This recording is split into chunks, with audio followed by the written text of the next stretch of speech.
नमस्ते जी, नमस्ते। क्या हाल चाल है आपके? सर जी हम तो बहुत अच्छे हैं, आप बताइएगा। हम भी बहुत बहुत बढ़िया हैं। प्रेम से बोलेंगे राधे राधे।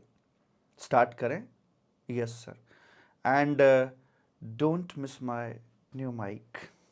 ठीक है, तो चैप्टर आ गया हमारे सामने मैनर ऑफ पेमेंट का। बहुत ही सरल तरीके से जो अमेंडमेंट हैं उनको हम देखकर चलेंगे, और वो भी कम समय में। अगला चैप्टर है आपका मैनर ऑफ पेमेंट का। इसमें क्या लिखा है? इसमें जो पहली बात आती है वो कुछ इस तरह से आती है। यहाँ पर एक सर्कुलर आया हुआ है। सर्कुलर का नाम याद रखना आवश्यक नहीं है। और सर्कुलर्स जो होते हैं वो कोई नई चीज़ हमें नहीं बताते हैं। जो एग्जिस्टिंग लॉ है उसमें जब इंडस्ट्री को कुछ एक कन्फ्यूजन्स आ जाती हैं तो उनका समाधान देने के लिए बेचारे चले आते हैं, बोर्ड का सर्कुलर आ जाता है। तो पहला पॉइंट ये निकल के आया कि भाई ये बताओ, use of e cash ledger क्या होता है? ई कैश लेजर को हम किन किन कामों के लिए इस्तेमाल कर सकते हैं, तो बताइए। ये यूज़ हो सकता है सर। पहला ऑप्शन हमारे सामने आता है, आउटपुट टैक्स के लिए क्या हो सकता है। दूसरा, जो इनपुट टैक्स होता है, बेसिकली जब आरसीएम की लायबिलिटी आती है तो we are paying input tax under reverse charge mechanism, क्या उसके लिए इस्तेमाल हो सकता है? क्या ये इंटरेस्ट के लिए,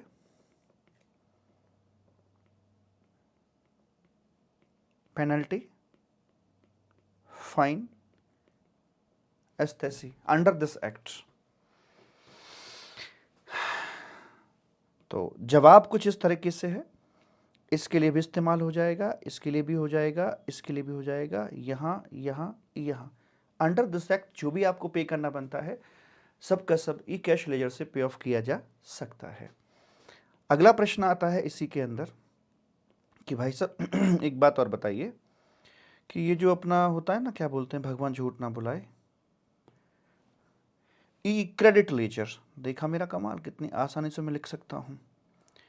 जो मेरा ये ई क्रेडिट लेजर है इसका इस्तेमाल किन किन कामों के लिए हो सकता है? क्या आउटपुट टैक्स के लिए इसका यूज़ कर सकते हो, और या क्या इनपुट टैक्स जो रिवर्स चार्ज में है उसके लिए? नहीं नहीं नहीं। एज पर सेक्शन 49 उसमें साफ लिखा था, it can be used only for the payment of output tax, that's it, ऐसे की तैसे। बाकी किसी के लिए भी ये इस्तेमाल नहीं हो सकता है। तो मुझे बताओ, क्या आपने इसमें कुछ नया पढ़ लिया? ये तो पहले से जानते थे आप लोग। भाई यही बात सर्कुलर ने यहां पर आकर हमें बताई है। तो पहला पॉइंट ये हो गया अपना, और दूसरा पॉइंट मैं देता हूं इसको ऐसे करके, या एक ही पॉइंट में रहने दूं, एक में रखते हैं चलो। अगला नंबर आता है आपका यहाँ पर, रीडिंग में एक साथ कराऊंगा, पहले मन की भड़ास निकाल लेते हैं कागज पर। जब किताब सामने होती है और वहां से रीड करूं, समझा यार मेरी समझ का बाहर का मुद्दा है, पहले अपना दिमाग तो इस्तेमाल कर लें कि हमें क्या आता है। नंबर 2 पर आजा मेरे भूरा, यहां पर तू, और ऐसे करके आगे है transfer an e cash ledger. E cash ledger तो मैंने आपको पहले दिखा रखा है ना, है ना? हाँ, तो आप एक देखते हैं, आ जाओ जरा। gst.gov.inवा सर्विसेज पे लॉगिन कर लूँ। लॉगिन किया हमने, चल भाई, शाबाश शाबाश, खींच खींच खींच, गुड। ये है 344, क्या है भाई, 344151, ऐसे करके ये हो गया। यहाँ पर आकर सर्विसेज पे जाते हैं, पेमेंट्स पे जाते हैं, क्रिएट चलान कर देते हैं। तो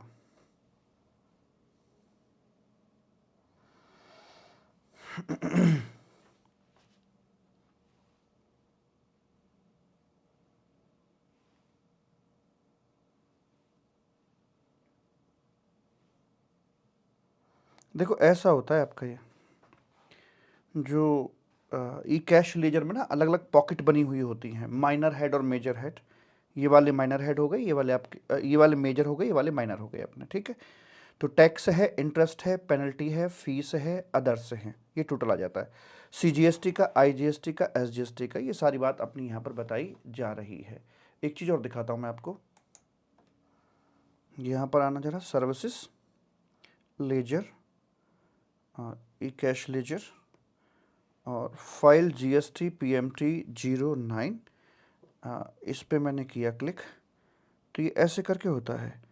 इस समय आप देख रहे हैं मेरे कंपनी के ई कैश लेजर में कुछ भी नहीं पड़ा हुआ, ये तो वॉलेट की तरह होता है ई कैश लेजर।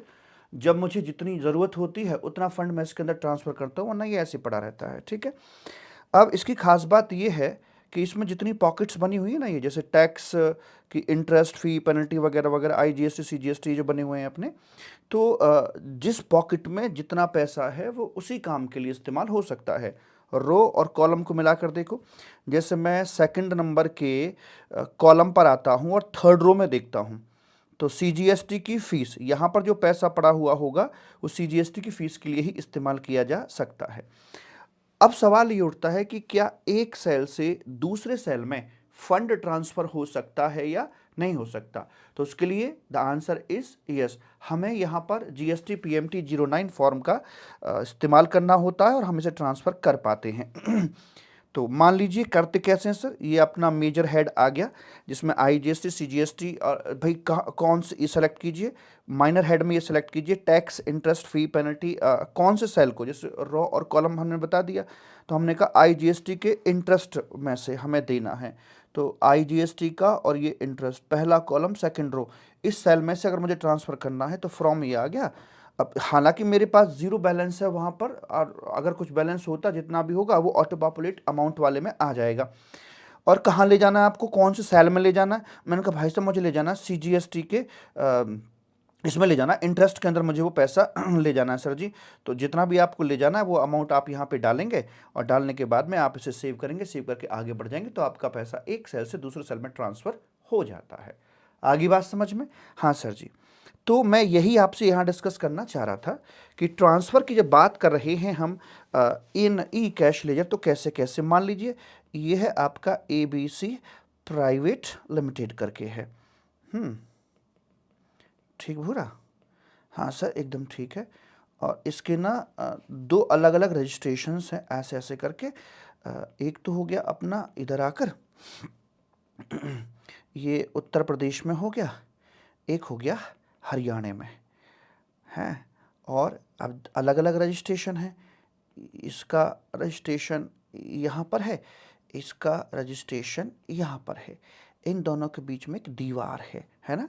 हालांकि आपस में इन दोनों को बोला जाता है, भगवान झूठ ना बुलाए, डीम्ड डिस्टिंक्ट इनको कह दिया जाता है, डीम डिस्टिंक्ट बोल देते हैं हम, ठीक है। तो मैं पहले यहाँ पर आकर बात करता हूँ, जैसे मान लीजिए ये मेरा यहाँ पर ना ई कैश लेजर है बाबू, ई कैश लेजर है, ठीक है। तो इसमें अलग अलग मेजर माइनर हेड बने हुए हैं, अलग अलग अपनी पॉकेट्स बनी हुई हैं, ऐसे ऐसे करके ना, ऐसे ऐसे करके बनी हुई हैं, हाँ सर बनी हुई हैं। तो ऐसे, रुक जा बे, ऐसे है और ऐसे है और ऐसे है, पूरे सेल नहीं बने पर सेल दिखा दिए आपको, ऐसे करके है। मैं बस ये पूछ रहा था कि यहाँ एक सेल से दूसरे सेल में अगर मुझे यहाँ से पैसा इधर शिफ्ट करना है तो मैं कर सकता हूँ कि नहीं कर सकता? तो आंसर है yes, yes yes yes yes, मैं ये ट्रांसफ़र यहाँ पर कर सकता हूँ, यस। और मुझे इसके लिए जीएसटी पीएमटी 09 फॉर्म फिल करना पड़ेगा और ये यहाँ पे संभव हो जाएगा, करेक्ट बच्चा? हाँ सर। अच्छा एक बात और बताइए, ये जहाँ से निकला है फ्रॉम सेल, और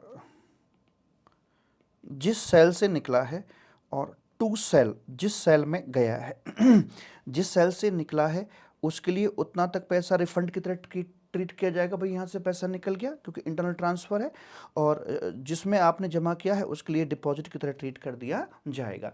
ऐसे मानो जैसे कि पैसे हैं मेरे पास, पैसे तो नहीं होते यार, ये मेरे पास पैसे हैं, मैंने यहाँ से पैसे निकाले इस पॉकेट से, मेरी ही दूसरी पॉकेट में डाल लिए है, कर सकता हूँ, मेरा पैसा है, कर लिया। अच्छा, अब ये बताओ ज़रा, अब यहाँ पे आके जैसे कि ये जो दूसरा मेरा रजिस्ट्रेशन है, इसका भी तो यहाँ पर होगा ना ये ई कैश लेजर ना, तो क्या ऐसा पॉसिबल है भाई कि ऐसे करके कि पैसा मान लो अगर मैं चाहूँ कि भाई साहब मुझे इस वाले सेल से पैसा यहाँ ले जाना है, तो क्या ये ऐसा करना संभव है या नहीं है? Is it possible? तो वो कह रहे हैं कि ये जो ट्रांसफ़र आप कर रहे हो ना, तो ये संभव है। पहले इतनी वाली बात तो आपने पढ़ रखी थी, पहले से भी जानते थे। नई बात जो ऐड करी है वो ये कि डीम्ड डिस्टिंक्ट वाला जो आपका ई कैश लेजर है ना, उसमें भी ये ट्रांसफ़र हो सकता है। यस, बराबर हो सकता है। लेकिन इतना ध्यान रखना, कंडीशन इन्होंने डाल दी है यहाँ पर आकर। भाई साहब कंडीशन ये है कि no unpaid liability in e-liability register of UP registration. जहाँ से आप पैसा ट्रांसफ़र कर रहे हो, तो क्या वहाँ आपकी कोई लायबिलिटी बनती है? अगर लायबिलिटी कोई अनपेड पड़ी है तो हैप्टा मार देंगे, पहले उसे पे करो। तुम लेके चल दिए पैसा, अरे उसका है, अपना हिसाब कर, उसके लिए जमा किया था, उसे पे करो। हाँ, वहाँ आपकी कोई लायबिलिटी नहीं है और वो आपका एक्सेस पड़ा हुआ है, तो पैसा आप ही का है और वॉलेट में पड़ा हुआ, पेटीएम वॉलेट की तरह होता है ई कैश लेजर, तो you may transfer the same. तो ऐसे करके मालिक यहाँ पर बोल दिया जाता है। तो जो बेसिकली चेंज है, जो नई बात है, वो आपकी ये वाली यहाँ पर आकर बता दी जाती है। और वैसे मैं यहाँ पर बोलूँ कि जहाँ से ये आता है, फ्रॉम जिस सेल से उठकर आता है उसके लिए रिफंड की तरह ट्रीट करते हैं, जहाँ पर जाता है उसके लिए डिपॉजिट की तरह ट्रीट कर दिया जाता है। समझ में आ गई बात? Yes sir. उसके बाद अब आता है जी अगला, यहाँ पर आपके लिए भगवान बिल्कुल भी झूठ मुझे बुलाए ही ना। नंबर 3 पर आ जा मेरे कबूतर। और 3 नंबर पर आकर क्या बोलता है रे? हमें याद है, हम पुरानी बात करते हैं कि हमने पढ़ रखा था एक रूल नंबर 86B करके था, जिसमें 1% का एक कॉन्सेप्ट था। कुछ लोग इसे 99% का कॉन्सेप्ट भी बुलाते हैं। इसमें इन्होंने एक टाँका भिड़ाया था कि जो फर्जी लोग होते हैं ना, जो आईटीसी खूब सारा फर्जी बुक करके आगे फर्जी बिल देते हैं और जो आउटपुट जीएसटी लायबिलिटी बनती है उसे सेट ऑफ कर देते हैं अपने फर्जी आईटीसी से, कैश में लायबिलिटी उनकी बनती ही नहीं है। तो ऐसे लोगों को ट्रैक करने के लिए सरकार ने एक जाल बिछाया था पीछे, 86B नाम का रूल लॉन्च किया था। इसमें यह कहा गया था कि अगर आपका एग्रीगेट टैक्सेबल टर्नओवर जो है वो 50 लाख से ऊपर चला जाता है, ठीक है, तो फिर आपको क्या करना होगा कि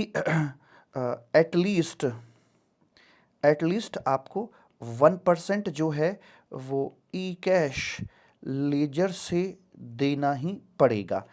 इसका मतलब ये हो गया, दैट इज़ आपका जो ई क्रेडिट लेजर है, आप उसे यूज़ कर सकते हैं अपनी 99% लायबिलिटी के लिए, ऐसा यहाँ पर बोला गया था। तो ये 1% का कांटा फिट किया था। इनके पास बड़े शानदार सॉफ्टवेयर्स होते हैं, है ना?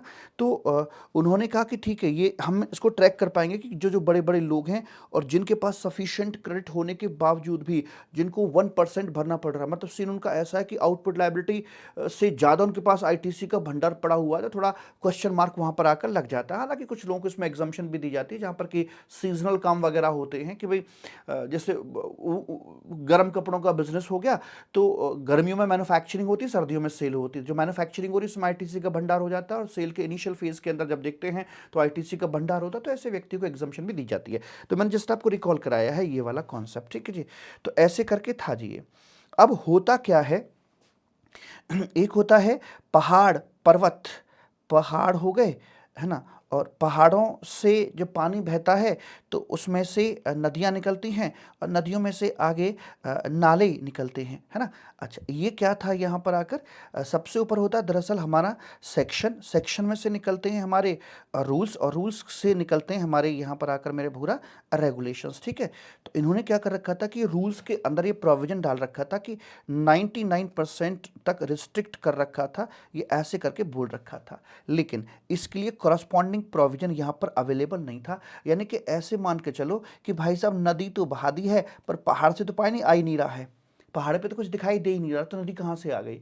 तो टेक्निकली थोड़ी सी चीज़ गलत हो जाती है। तो इसके लिए इन्होंने क्या किया है कि यहाँ पर आकर बोला है सेक्शन नंबर 49 के अंदर इन्होंने एक पावर कि हम ऐसा कर सकते हैं, पावर क्रिएट कर दी है। तो प्रैक्टिकली मैं आपसे बोलूँ ना, एग्जाम के पॉइंट ऑफ व्यू से दरअसल कोई किसी प्रकार की अमेंडमेंट है ही नहीं, ये जस्ट एक क्रिएशन ऑफ पावर है, जो पहले जैसे पढ़ते थे अभी भी वैसे ही है, बाकी और कुछ भी नहीं है। समझ में आ गई बात? Yes sir. तो एक चक्कर आपका यहाँ पर ये सॉल्व हो जाता है। अब बढ़ते हैं आगे की तरफ और मज़ेदार सी बात करने के लिए आपके साथ चलते हैं जी। और जो मैं आपको पढ़ाने के लिए जा रहा हूँ ये एग्ज़ाम में आएगा। क्या कह रहा हूँ मैं? एग्ज़ाम में आएगा मालिक जी साहब। ऐसा क्या? हाँ जी। यहाँ पर अगला पॉइंट आता है आपका सेक्शन का। सेक्शन नंबर आता है ना मेरे भूरा, सेक्शन नंबर 50 आ जाता है ना। सहजता से सारी बात करके चलेंगे और इसके अंदर हम लोग बात करते हैं इंटरेस्ट की। पहले मन की भड़ास निकालने के हमें कितना पता है पहले से, नया क्या है वो सब देख लेंगे इसके अंदर आकर, ठीक है ना। हाँ सर। तो देखिए, जब हम इंटरेस्ट कैलकुलेट करने के लिए बैठते हैं तो हमें 3 एलिमेंट की ज़रूरत पड़ती है। हाँ बोलो हाँ। एक तो हमें चाहिए वैल्यू, एंड उसके बाद हमें चाहिए होता है कि इंटरेस्ट का रेट बता दो, और उसके बाद चाहिए होता है भाई साहब यहाँ पर पीरियड, ठीक है, कि कितने समय का हमारा ये ब्याज लगना है, ऐसे करके बोल दिया जाता है। तो मैं वन बाय वन तीनों को डिस्कस करता हूँ। जहाँ तक सवाल है पीरियड का, तो ये हम लिया करते थे बिलेटेड पीरियड। अभी बिलेटेड पीरियड का मतलब क्या है? मान लीजिए हमारी जो ड्यू डेट आ रही है वो 20 मार्च निकल कर आ रही है। मार्च का एक बारी जनवरी बोलते हैं ना। मान लीजिए हमारी जो ड्यू डेट है वो 20 जनवरी यहाँ पर निकल कर आ रही है, बट हम क्या कर रहे हैं कि जो एक्चुअल में मेरे भूरा पेमेंट किया है हमने, वो किया है फरवरी में, 10th ऑफ फरवरी को करके चल रहे हैं। तो आप मुझे बता सकते हैं कि यहाँ पर डिले कितना हुआ है? हाँ मैं बता सकता हूँ। देखिए, जनवरी के महीने के अंदर डिले निकालें तो बड़ा सिंपल, कोई ज़्यादा कोई रॉकेट साइंस नहीं है।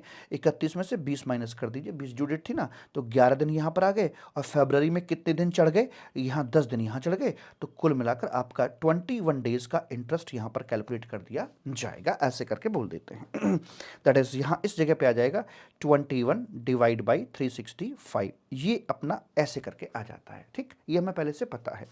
जहाँ तक सवाल है रेट का, तो रेट में दो तरह के रेट हमारे काम करके चलते हैं। अगर हम जनरली बात करके चलें तो यहाँ 18% पर एनम का रेट काम करता है, ठीक है। और अगर हम एक्सेप्शनली काम करके चलें तो यहाँ स्पेसिफिक तरीके से इन्होंने बोल रखा था कि भाई यहाँ पे आपका रेट रहेगा 24% पर एनम का, ऐसे करके बोला जाता है। अब जहाँ तक सवाल है हमारी वैल्यू का, तो वो कैसे कैसे ली जाती थी सर जी? बता रहे हैं, रुकिए जरा, सब्र कीजिए, रुको जरा, है। तो यहाँ पर आकर ये बोलते थे भाई साहब भगवान एकदम भी झूठ ना बुलाए। नंबर 1 पर आकर देखिए, पहली पसंद कमला पसंद आएगी कि जो भी आपकी ग्रॉस लायबिलिटी बनती है ना, उसके ऊपर आपका ये इंटरेस्ट कैलकुलेट किया जाता है। दूसरा, एक स्पेसिफिक सर्कमस्टांस होने पर जो नेट लायबिलिटी बनती है, जो ई कैश लेजर के थ्रू आपको पे करनी होती है, उसके ऊपर आपको ये पेमेंट करना होता था। मैं थोड़ा सा इसको और रिकॉल करा देता हूँ कि नेट लायबिलिटी पर हमें कब मिलता है। इसमें कंडीशंस अपनी आ जाया करती थी, जैसे फॉर एग्जांपल मान के चलिए कि जनवरी मंथ की रिटर्न है, जनवरी मंथ क्या एक ही जनवरी मंथ की यहाँ पर रिटर्न आ रही है, ठीक है। और और जनवरी महीने की रिटर्न थी, एंड नहीं, जनवरी मंथ की ट्रांजैक्शन या कोई बिल, जनवरी मंथ की मान लीजिए कोई ट्रांजैक्शन है, और वो जो ट्रांजैक्शन थी जनवरी मंथ की रिटर्न में ही दिखाई जा रही है, लेकिन वो डिले से अपनी फाइल की जा रही है, एंड वहाँ पर आपको कोई किसी प्रकार का नोटिस वोटिस नहीं आया है, कुछ नोटिस वगैरह नहीं आया है। तो ये सारी कंडीशंस पूरी होने पर हम यहाँ पर करते थे कि नेट लायबिलिटी के ऊपर हमें इंटरेस्ट कैलकुलेट करवाया जाता था। यानी ऐसे मान के चलिए, मैं ऑफिस जा रहा था, लेट हो गया, तो दूसरे की गाड़ी में नहीं गया, अपनी ही गाड़ी से गया, लेकिन लेट गया, वहाँ पर मैं नोटिस वोटिस भी नहीं आया है। तो जनवरी महीने की ट्रांजैक्शन और किसी दूसरे महीने की रिटर्न में नहीं दिखा रहे। अगर किसी दूसरे महीने की रिटर्न, मतलब जनवरी की ट्रांजैक्शन थी, मिसिंग हो गई थी, अप्रैल मंथ की रिटर्न जारी थी, वहाँ दिखा रहे हो, तो फिर इसमें आपको लाभ नहीं आएगा, फिर आप ग्रॉस लायबिलिटी पे ही आपका इंटरेस्ट लगा दिया जाएगा। जनवरी महीने की ट्रांजैक्शन, जनवरी महीने की जब रिटर्न फाइल हो रही है, वो डिले थी, उसी के अंदर दिखाई जा रही है। यानी कि अपनी दूसरे की गाड़ी में लटक के नहीं जा रहे, अपने अपने अपने ही व्हीकल के अंदर हम लोग जा रहे हैं, वैसे करके यहां पर बात हो जाया करती थी। अब मैं थोड़ा सा एलैबोरेट करता हूं इस वाले पॉइंट को कि भाई साहब ये जो था, अभी तक कुछ नया नहीं बताया मैंने आपको। ये जो था ये क्या मैटर था जी, बता रहे हैं, रुकिए जरा सब्र कीजिए। इसमें ये कहते थे कि देखो भाई साहब, आगे और पीछे दोनों जगह की बात इन्होंने कर रखी थी कि अगर आपने कोई किसी प्रकार का अनड्यू अनड्यू अनड्यू आईटीसी आपने लिया है, अनड्यू मतलब मोटी मोटी लैंग्वेज में बोल सकते हो आप इसे, फर्जी फर्जी फर्जी आईटीसी आप यहां पर बुक करके बैठे हो। क्या करके बैठे हो रे, अरे भैया रे, फर्जी आईटीसी आप यहां पर बुक करके बैठे हुए हो, राइट। अच्छा जी। और दूसरी बात ये है कि यहाँ पर आपने क्या किया कि आपकी जो आउटपुट लाइबिलिटी है उसको आपने अनड्यू तरीके से रिड्यूस कर रखा है। देखिए, हर व्यक्ति चाहता है जीवन में खुश रहना। खुश रहने के लिए वैसे 3 चीज़ों की ज़रूरत होती है, वो अभी नहीं बता सकता, जब तुम बड़े हो जाओगे ना तब बताऊंगा, ठीक है। ये तो हम जानते हैं कि देखो, होता तो यही सिस्टम है कि भाई यहाँ पर हमारी ग्रॉस लायबिलिटी आती है, यहाँ पर हमारा आईटीसी आता है ना, और उसके बाद यहाँ पर हमारा माइनस करने के बाद नेट लायबिलिटी आ जाती है। हर व्यक्ति यही चाहता है कि यार मेरी जो नेट लायबिलिटी है ना, ये कम से कम हो, इसको नीचा दिखाना चाहता है। इसको नीचा दिखाना है तो हमें क्या गेम खेलना पड़ेगा, या तो ग्रॉस को नीचे कर दो या आईटीसी को ऊंचा उठा दो, तो ये नेट लायबिलिटी अपने आप नीचा दिखेगी। तो वही बात इन्होंने यहां पर बोली कि अगर आपने अनड्यू तरीके से ये आईटीसी बुक किया है या फिर आपने इसको अनड्यू तरीके से नीचे गिराया है, तो ऐसे वाले केस के अंदर हम भाई साहब आपको ना यहां पर जो रेट ऑफ इंटरेस्ट है वो 24% पर एनम का लगा देंगे। लेकिन मजे की बात बताऊं, आपकी आंखें खुली की खुली रह जाएंगी। क्या सर?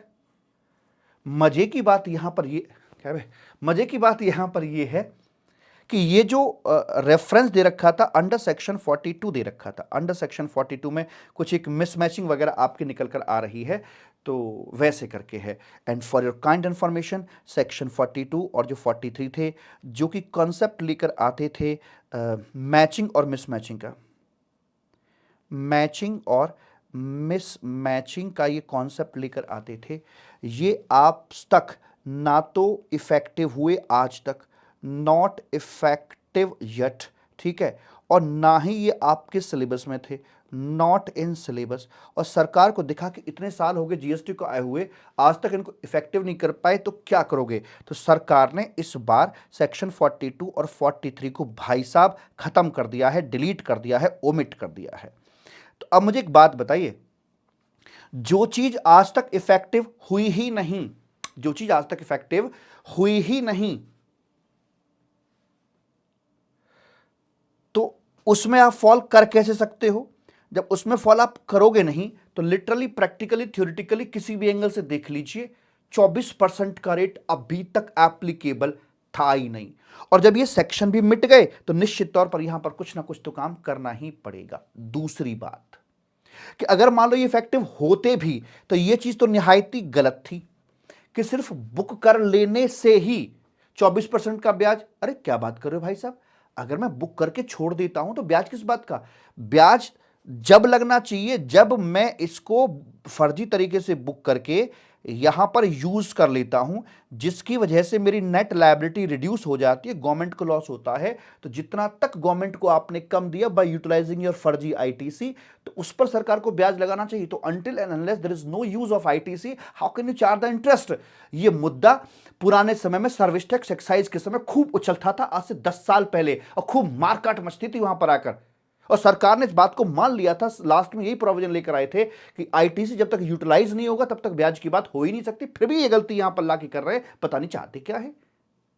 लेकिन सेक्शन 42 43 ना इफेक्टिव हुए, ना सिलेबस में थे, और अब ये खत्म हो चुके हैं, बाय बाय टाटा, ऐसे करके इनको निकाल दिया गया है मेरे बच्चा। ठीक है सर जी। तो अब यहां पर क्या किया गया, अब ये जो सिस्टम है, जब ये सेक्शन ही खत्म हो गए हैं तो सरकार ने कहा कि भाई हमारी बात सुनो, इस पूरे झगड़े को भूल जाओ। अब सुनो क्या लिखा, कह रहे 24% का रेट आएगा कब, 24% का रेट तब आएगा जब आप आईटीसी को रॉन्गली बुक करते हो एंड यूज करते हो। बुक करके यूज कर लेते हो तो लिटरली आप गवर्नमेंट को डेंट दे रहे हो, पैसा कम दे रहे हो। सिर्फ इस सिचुएशन में आकर आपको यहां पर 24% का ब्याज लगाया जाएगा। प्रेम से बोलेंगे राधे राधे, ठीक राधे? हां, लेकिन इसमें पड़ गया एक बवाल, पूछो क्या। ये जो मैं आपको बता रहा हूं ये है अपना सेक्शन 50 है, और इसके साथ में रेड विद एक रूल लॉन्च किया सरकार ने, 88B करके एक नया रूल लॉन्च किया, उसको शामिल करते हुए मैं आपसे डिस्कशन कर रहा हूं। ये बात तो समझ में आ गई कि यार एक कूड़ा कचरा पड़ा हुआ था, प्रैक्टिकली 24% कहीं था ही नहीं, तो अब उसको इफेक्टिवली सही तरीके से इन्होंने लाया है। यहां पर हमारे पास अब एक क्वेश्चन है। क्वेश्चन क्या है वो आप खुद सोचिए और बताइए वहां पर क्या होना चाहिए। तो मेरे पास डेटा कुछ इस तरीके से है यहां पर आकर कि मेरी कंपनी मान लीजिए आभास एजुटेक प्राइवेट लिमिटेड करके यहां पर है, ऐसे ऐसे छतरी इसकी मैंने बना दी यहां पे, और ये मैंने ये बना दी यहां पे, ठीक है रे? इधर सामने देखो भाई, हाँ सर ठीक है। और मैंने इसमें आके ना आईटीसी बुक किया है। सर महीना बता दो कौन सा था? जनवरी का महीना था। क्या करोगे महीने का तुम? जनवरी का महीना था। और आईटी से मैंने दो तरह का बुक कर लिया। कैसा? एक गुड है और एक बैड। बैड मतलब फर्जी वाला, ठीक है जी। सर गुड कितना था? गुड था मेरा यहाँ पर 20,000 रुपीज़ का, बैड वाला था 8,000 रुपीज़ का। So I have it is 28,000 rupees. Okay ji. अब यहाँ पर मेरी आती है आउटपुट जीएसटी लायबिलिटी, ठीक है जी। तो आउटपुट जीएसटी लायबिलिटी के अंदर हम देखते हैं कि हमारा ये आ रहा है 25,000 रुपीज़ का। मैं क्या करूँगा यहाँ पर लेस कर दूंगा भाई साहब आईटीसी, भगवान झूठ ना बुलाए। आईटीसी 28 का मेरे पास में था, मैंने 25 का यहाँ पर यूज़ कर लिया, और मेरी जो फाइनल लायबिलिटी बनती है वो यहाँ पर निल हो जाती है, ऐसे करके। उसके बाद अब अगले महीने क्या होगा? अगले महीने में क्या किया जाएगा? सर ऑब्वियस सी बात, अगले महीने में कुछ देखेंगे, आगे कैरी फॉरवर्ड किया जाएगा। पर एक बात बताओ मुझे कि ये जो अपना 25,000 यहाँ पर मैंने यूज़ किया है, ये मैंने कौन से वाले में से यूज़ किया है? गुड वाले में से किया है या फिर बैड वाले में से किया है? सर ऐसा क्यों देख रहे हो? अभी समझ में आ जाएगा। इंटरेस्ट कैलकुलेशन के लिए जानना जरूरी है कि हमने ये गुड वाले में से इस्तेमाल किया या फिर बैड वाले में से, ठीक है जी। हाँ सर ठीक है। तो अगर मैं इसको ऐसे मान के चलता हूँ कि भाई साहब मैंने ये गुड में से इस्तेमाल किया, कि पहले पहले मैंने प्रायोरिटी दी गुड वाले को, और गुड आईटीसी यूज़ कर लिया जो कि मेरा बनता था 20,000 तक का, और फिर मैंने नंबर 2 पर प्रायोरिटी दी जो मेरा बैड आईटीसी था, ठीक है। तो ये आ गया मेरा 5,000 रुपये। तो ऐसे करके मैंने अपना 25,000 रुपये का आईटीसी यूज़ किया है। या मेरे पास दूसरा एक केस और बन सकता है यहाँ पर आकर कि मैंने पहले प्रायोरिटी दी अपने बैड वाले आईटीसी को, जो 8,000 बनता था, 8,000 मैंने यहाँ पर इस्तेमाल कर लिया। फिर सेकंड नंबर पे मैंने गुड वाले को इस्तेमाल किया, और इसको इस्तेमाल किया, तो ये कितना बचा सब? 25,000 का मैंने पूरा पूरा यूज़ किया था ना मालिक? बता रहे कितना आ गया सर? 17,000 ये आ जाता है। Very good very good very. अब यहाँ से ज़रा एक को लेकर आगे चलते हैं हम। तो एक अपना सीन ये हो गया, और एक अपना सीन ये दूसरा वाला हो जाता है, एक ये वाला बन जाता है, ठीक मालिक? हाँ सर जी। तो मैं इस वाले को पकड़ के आगे चल रहा हूँ कि यहाँ पर क्या किया जाएगा, ऐसे करके आ जाइए। अगर ऐसा है तो अब यहाँ आ जाता है अपना अगला महीना, नेक्स्ट मंथ आ जाता है, ठीक है।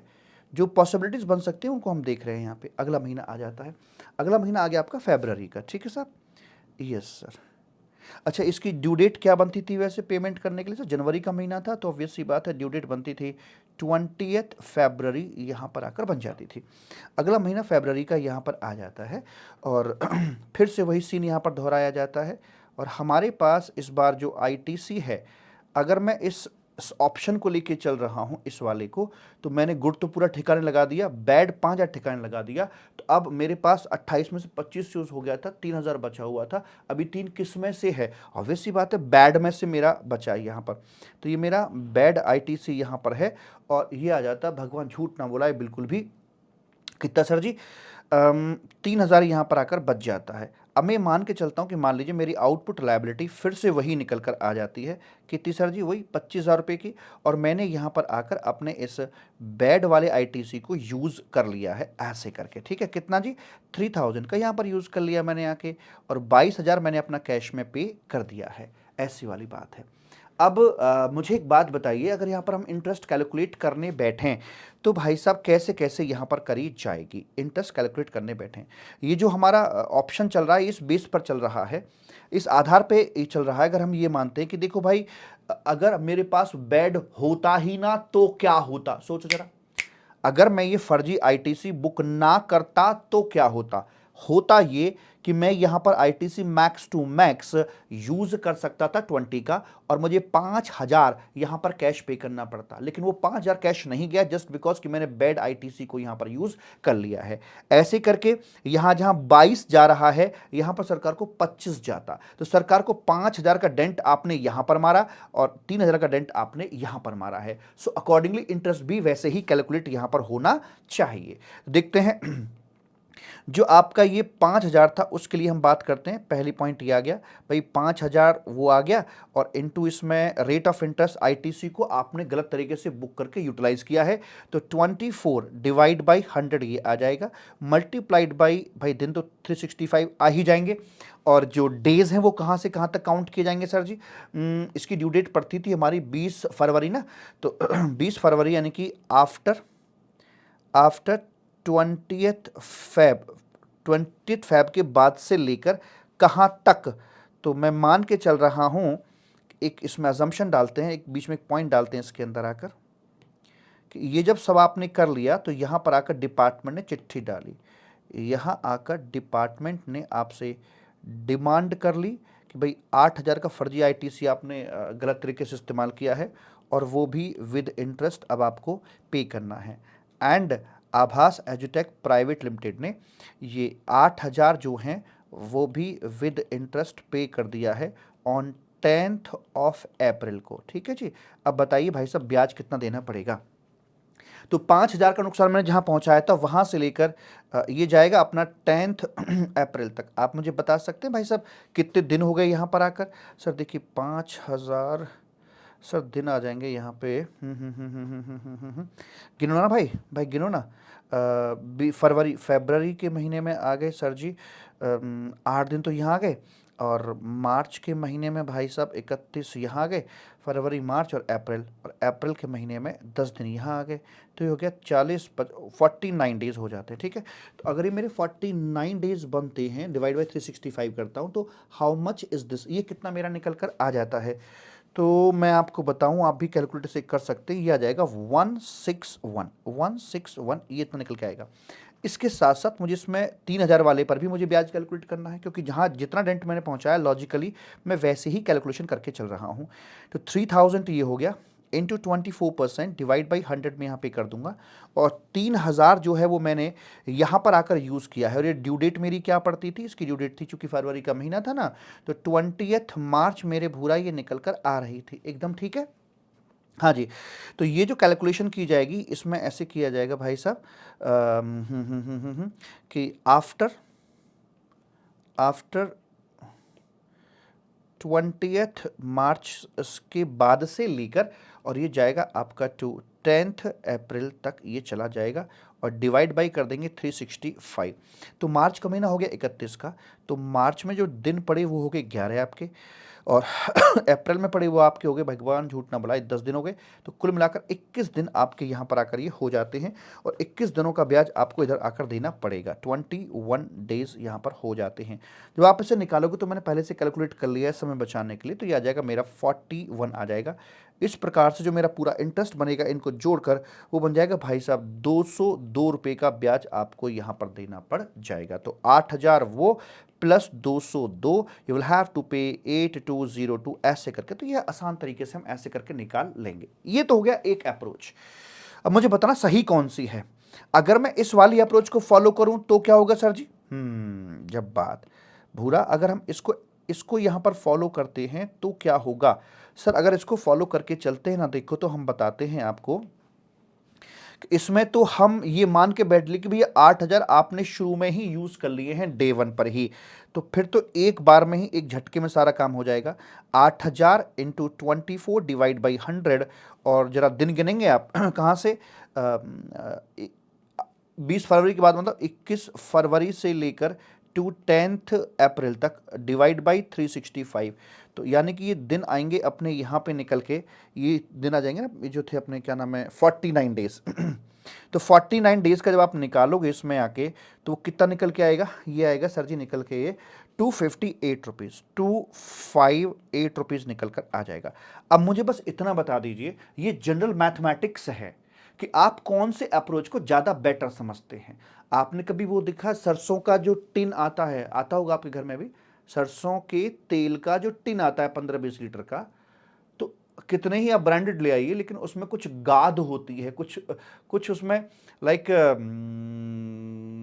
गंदगी होती है, और गंदगी हमेशा नीचे बैठ जाती है, प्योरिटी हमेशा ऊपर आ जाती है। तो जो आप उसमें से ऑयल निकालोगे तो प्योर ऑयल बाहर निकलेगा, लेकिन जब वो खत्म होने वाला होगा, जो गाद है उसके अंदर, जो गंदगी है, वो बाद में रह जाती है, पीछे कर रह जाती है। ऐसा होता है, हाँ। तो बस ये भी तो वही है कि जब आप उसे उड़ेलोगे आईटीसी को, तो पहले प्योर वाला बाहर आएगा, गंदगी को आप बाद में इस्तेमाल करके चलोगे। तो बस आपको यही सिद्धांत अपनाना है, इसलिए ये अप्रोच बिल्कुल गलत है। और सरकार ने भी इसको कहा कि ठीक है, हम ये अप्रोच नहीं लगाएंगे, हम लगाएंगे कि भाई ऐसे मानो ना, मतलब सिंपल क्या है कि ऐसे मानो, देखो हमें अगर किसी भी व्यक्ति की, वस्तु की, प्रोविजन की इंपॉर्टेंस अगर पता करनी हो ना, तो कुछ समय के लिए उस चीज को अपने से दूर कर दीजिए। बड़ी बात बोल रहा हूं। किसी व्यक्ति, वस्तु की इंपॉर्टेंस अपनी लाइफ में पता करनी हो, तो कुछ समय के लिए उसे अपने से दूर कर दीजिए, इंपॉर्टेंस अपने आप समझ में आ जाएगी। तो मुझे यहां पर यह फैसला लेना था कि मैं क्या करूं। तो ऐसे मानो जैसे जो बैड क्रेडिट है, जिसके चलते सारा झगड़ा हो रखा है, अगर ये बैड क्रेडिट ना होता तो क्या होता? तो मैं गुड तो इस्तेमाल कर ही सकता था ना, वैसे करके। तो ऐसे मानो कि बैड था ही नहीं तो क्या होता, तो उसके आने से क्या इफेक्ट पड़ा, तो अकॉर्डिंगली हम वैसी वाली बात यहां पे करके चलते हैं। मैंने बहुत ही आसान लैंग्वेज में आपको बात समझाई है। लॉ में रूल 88 बी के अंदर इसको बड़ा घुमा फिरा के आड़े तिरछे तरीके से दे रखा है ना। चीज वही है, लेकिन ये सरल भाषा में है, ठीक है जी। अच्छा जी तो अब एक बात बताओ, लेकिन सर यहां पे आके, जिससे हमने इसको इस्तेमाल कर लिया, बड़ी बात पूछ रहा हूं, मैंने इसको यहां पर आकर इस्तेमाल कर लिया, 3,000 का था। सपोज करो यार, यहां पर मेरा न्यूली अगले महीने में गुड क्रेडिट यहां पर अवेलेबल होता, अगर यहां पर मेरा न्यूली गुड क्रेडिट अवेलेबल होता, सर कितना होता? मान ले भाई मेरा का पूरा 25,000 होता, न्यूली गुड क्रेडिट बुक मेरा इतना होता, तो मैं क्या करता? गुड को इस्तेमाल करता, बैड को, भाई साहब गुड को, भाई साहब गुड को, गुड को, गुड को, गुड को, गुड को, हर महीने हर महीने हर महीने दर महीने देखा जाएगा कि पहले गुड इस्तेमाल कीजिए और गुड के बाद बैड का नंबर आएगा। समझ में आ गई बात? आड़े तिरछे तरीके से दे रखा है लैंग्वेज के अंदर, लेकिन आसान तरीके से साधारण भाषा में आपका सॉल्यूशन यहां पर इस प्रकार से निकलकर मेरे भूरा आ जाता है, ठीक है जी। तो ये हो गया अपना अगला प्रोविजन। एंड मैं अब आपको आगे लिए चलता हूं, और आगे क्या है सर? चलो भाई चलो चलो आगे चलो भाई चलो चलो। तो हालांकि जो बताने जा रहा हूं ये बहुत ज़्यादा इंपॉर्टेंट नहीं है। रूल नंबर है आपका, बहुत ज़्यादा इंपॉर्टेंट नहीं है, 86 करके है, उसमें एक रूल इंसर्ट हुआ है 4B करके। तो अगर आप अप्लाई करते हैं for refund of ITC, ITC के रिफंड के लिए अप्लाई करते हैं, फॉर्म है RFD01, मान लीजिए वो आपका 10,000 का बनता था, अप्लाई कर दिया। जब आप अप्लाई कर रहे होते हैं तो आपको 10,000 टू बी डिडक्टेड फ्रॉम, जो 10,000 है आपके जो डिडक्टेड हैं ये आपको करने पड़ेंगे फ्रॉम ई क्रेडिट लेजर से करने पड़ते हैं, और आपने काम कर दिया, ये काम आपने कर दिया। सर ये क्यों करना पड़ा, मैं बताता हूँ। देखिए यहाँ पर होता है आपका जो बैलेंस शीट होती है ना, तो ये आपका आईटीसी का बैलेंस होता है और यहाँ आपका कैश का बैलेंस होता है। तो यहाँ आपका 10,000 पड़ा हुआ था, आपने आईटीसी का रिफंड मांगा कि भैया आईटीसी को मेरे को ना आप कैश में तब्दील कर दो।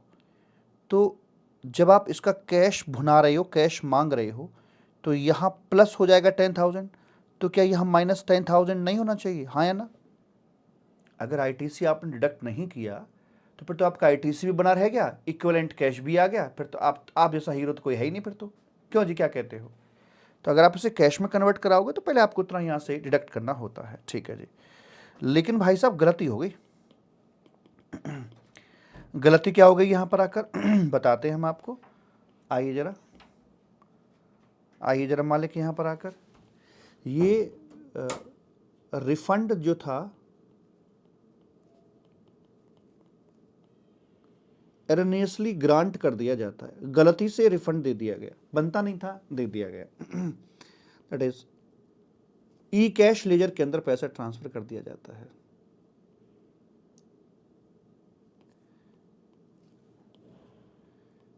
ई कैश के अंदर आपके 10,000 दे दिए जाते हैं, तो आपने जो घटाया था उन्होंने यहाँ दे दिया, बैलेंस शीट ओके है ना जी। लेकिन ये गलती से था, अब चूंकि गलती हो गई सुधारनी तो पड़ेगी। अब फिर यहां पर आ जाओ, आपने टैक्स पेयर ने जो गलत रिफंड था वो वापस कर दिया। प्रोविजन नहीं है, आम आदमी वाले क्वेश्चंस हैं।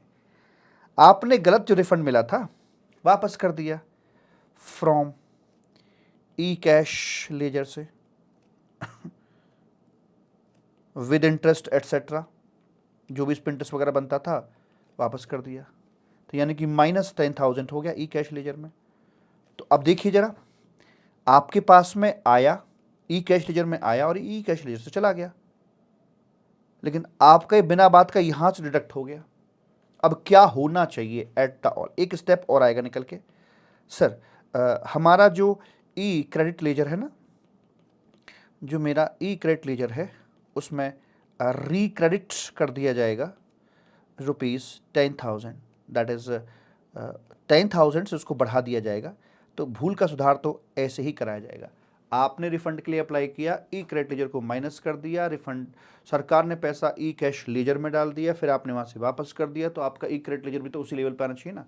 दैट इज लौट के बुद्धू घर को आए, लौट के बुद्धू घर को आए, ऐसे करके मतलब जो ओरिजिनल पोजीशन थी जहां से चले थे उस ओरिजिनल पोजीशन को हमने यहां पर आकर रिस्टोर कर दिया। वेरी सिंपल, इसमें टेक्निकल कुछ है ही नहीं। ओरिजिनल पोजीशन को हमने आके यहां पर मालिक रिस्टोर कर दिया है, और ऐसे करके ये बात बोल देते हैं। टन टन टन। अच्छा जी, अब रूल नंबर 87 की बात करते हैं। वहां पर भी एक चुन्नू मुन्नू टाइप बात करी गई है। ये 5वां नंबर हो गया, 6वें नंबर पे आ जाओ। रूल नंबर है अपना 87 करके है मालिक।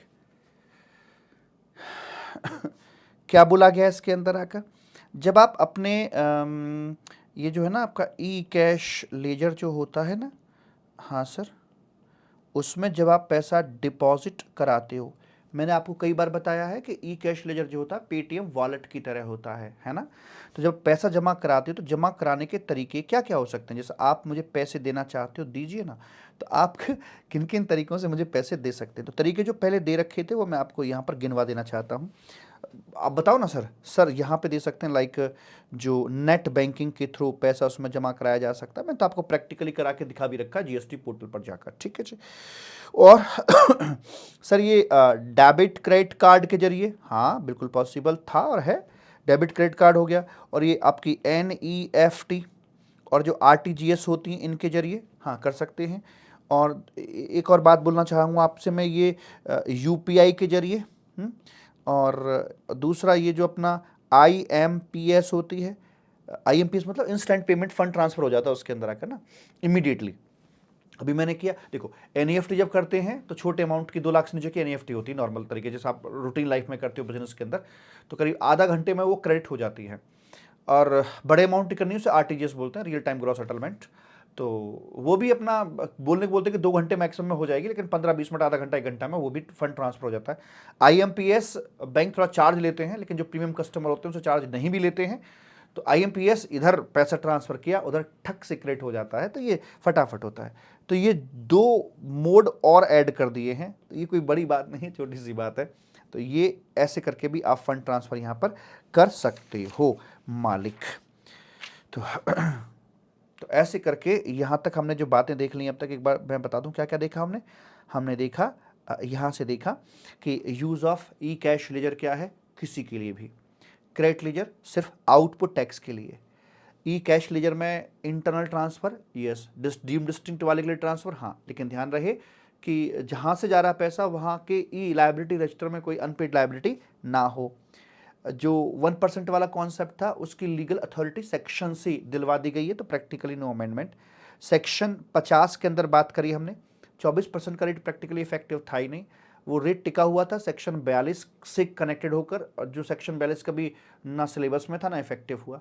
वो प्रोविजन खत्म करके 24% का रेट कब लगाया जाएगा, जब आईटीसी को रॉन्गली बुक करके यूटिलाइज कर लोगे वहां लगाया जाएगा, वैसे करके बोल दिया गया है।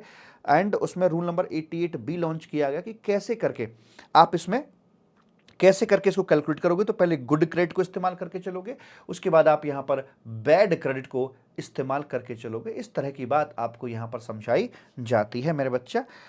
एंड उसके बाद में ये आ गया 5वां बच्चों वाला खेल था ये, कि पहले ई क्रेडिट लेजर को डेबिट कर दिया, फिर उन्होंने कैश लेजर में डाल दिया, कहा कि गलत चला गया तो ई कैश लेजर से वापस चला गया, तो ठीक है भैया मेरे ई क्रेडिट लेजर को भी ठीक कर दीजिए।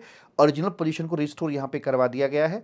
और पेटीएम वॉलेट में यानी कि जो ई कैश लेजर है उसमें डिपॉजिट करने के 2 तरीके और ऐड कर दिए, यूपीआई और आईएमपीएस, ऐसे करके।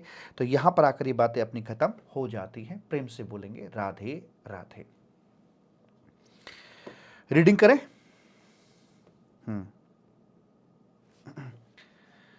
हाँ सर जी, एक और रह जाती है उसमें, एक और है, ये आओ 7वें नंबर पे एक अमेंडमेंट और आती है। 7वें नंबर पे क्या बोलते हैं आके यहाँ पे, जो अपना है ना, अरे अपना सेक्शन नंबर 52 यार, टीसीएस, ई कॉमर्स ऑपरेटर वाला। तो उसमें क्या बोला गया है, उसमें ये बोला गया है, उसमें जो बात बोली गई है वो बोलने लायक तो है नहीं, तो कई बार बोल चुके हैं उसको हम, कि भाई साहब कोई अगर रेक्टिफिकेशन वगैरह वगैरह करानी हो तो कब तक करा सकते हैं। तो पहले होता था 20 अक्टूबर, 20 अक्टूबर। अब हम जानते हैं, कई बार दोहरा चुके हैं बात को, ये 20 अक्टूबर ख़त्म कर दिया गया है, इसे काटा मारा, और यहाँ पर आकर ये आ गया है 30 नवंबर ऑफ नेक्स्ट फाइनेंशियल ईयर। और इनका जाता है एनुअल स्टेटमेंट, जाता है इनका टीसीएस वालों का, एनुअल रिटर्न नहीं, एनुअल स्टेटमेंट जाता है इनका। तो जो भी इनका एनुअल स्टेटमेंट की डेट है, एनुअल स्टेटमेंट की जो एक्चुअल फाइलिंग की जो डेट है ना, वो भी वैसे ड्यू डेट जो उसकी होती है 31 दिसंबर ही होती है एनुअल रिटर्न की तरह।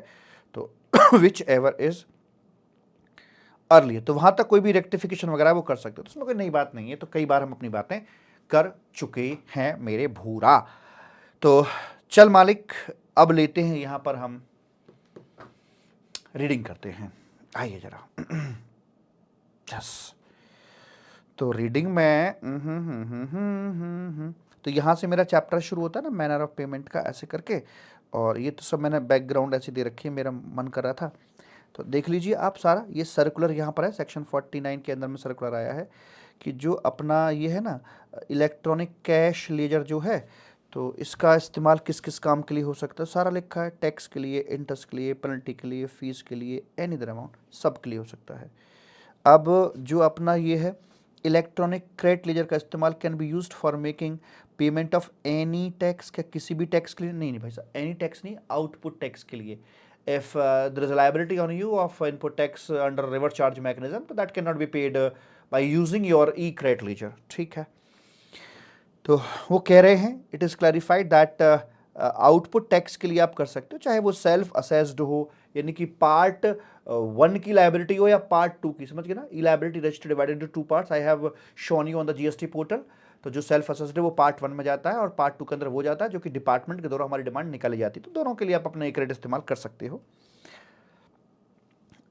तो वैसे करके फिर कह रहे हैं कि देखो जी आउटपुट टैक्स जो है उसके लिए इस्तेमाल होते हैं, और जो आप आरसीएम के अंदर भरते हो आपका आउटपुट टैक्स नहीं होता, आपका इनपुट टैक्स होता है, उस काम के लिए हम इसे इस्तेमाल नहीं कर सकते हैं। फिर पूछ रहा घुमा फिरा के, कह रहा जो आपका इलेक्ट्रॉनिक लेजर है वो किसी और लायबिलिटी के लिए अदर देन टैक्स इस्तेमाल हो सकता है? नहीं हो सकता, that can be use only for the payment of output tax. यार अच्छा जी, कह रहे गुस्सा क्यों करते हो? गुस्सा नहीं कर रहे। Transfer between e cash ledger, अगला पॉइंट जो मैंने आपको बताया है, रजिस्टर्ड पर्सन भी ऑन द कॉमन पोर्टल पर जाकर ट्रांसफर कर सकता है एनी अमाउंट ऑफ टैक्स है, इंटरेस्ट है, पेनल्टी है, फीस है, एसटेसी है, under this act to the electronic cash ledger for IGST, CGST, SGST, UTGST cess के लिए आप ट्रांसफर कर सकते हो पैसे को, और आईजीएसटी और CGST of the distinct person दूसरे के लिए भी इस्तेमाल कर सकते हो। लेकिन ध्यान दीजिए, जब दूसरे के लिए ट्रांसफर कर रहे हो, इसको जब ट्रांसफर कर रहे हो, तो उस बंदे की जहां से पैसा जा रहा है उसकी कोई अनपेड लायबिलिटी उसके लायबिलिटी रजिस्टर में नहीं दिखनी चाहिए, और जिस जहां से पैसा जाएगा उसके लिए रिफंड माना जाएगा, और जहां को जा रहा है उसके लिए डिपॉजिट की तरह ट्रीट किया जाता है। सब लिख दिया मैंने, ये तो मैं आपकी मन की तसल्ली के लिए रीड करा रहा हूं, वरना मुझे कराने की बिल्कुल भी जरूरत नहीं है मेरे भूरा। हाँ ठीक है, ये क्या है, ये पावर क्रिएट कर दी, वो मैंने आपको बताया था कि 99% वाला, कि कहीं कुछ भी लिखा हो सबके ऐसे की तैसी, द गवर्नमेंट में specify the percentage proportion of output GST liability, that is जो यहां पर 99% बताया गया है, रूल नंबर 86B था ना, उसके अंदर जो बताया गया है, under this act or under the IGST Act, which may be discharged through electronic credit ledger by registered person or class of registered person as may be prescribed, जो कि यहाँ पर प्रेस्क्राइब आपका किया हुआ है। तो नदियां तो निकाल दी थी, लेकिन पर्वत का पानी दिख नहीं रहा था, तो पर्वत का पानी भी यहाँ पर डाल दिया गया है। बात कर लेते हैं इंटरेस्ट को लेकर साहब, बाकी सब कुछ सेम है, लेकिन यहाँ पहले क्या लिखा हुआ था कि a taxable person who makes undue और excess claim of input tax credit under section 4210 और अनड्यू और excess reduction output GST liability under section 4310, मैंने वहां पे शायद 42 लिख दिया था क्या, एक सेकेंड,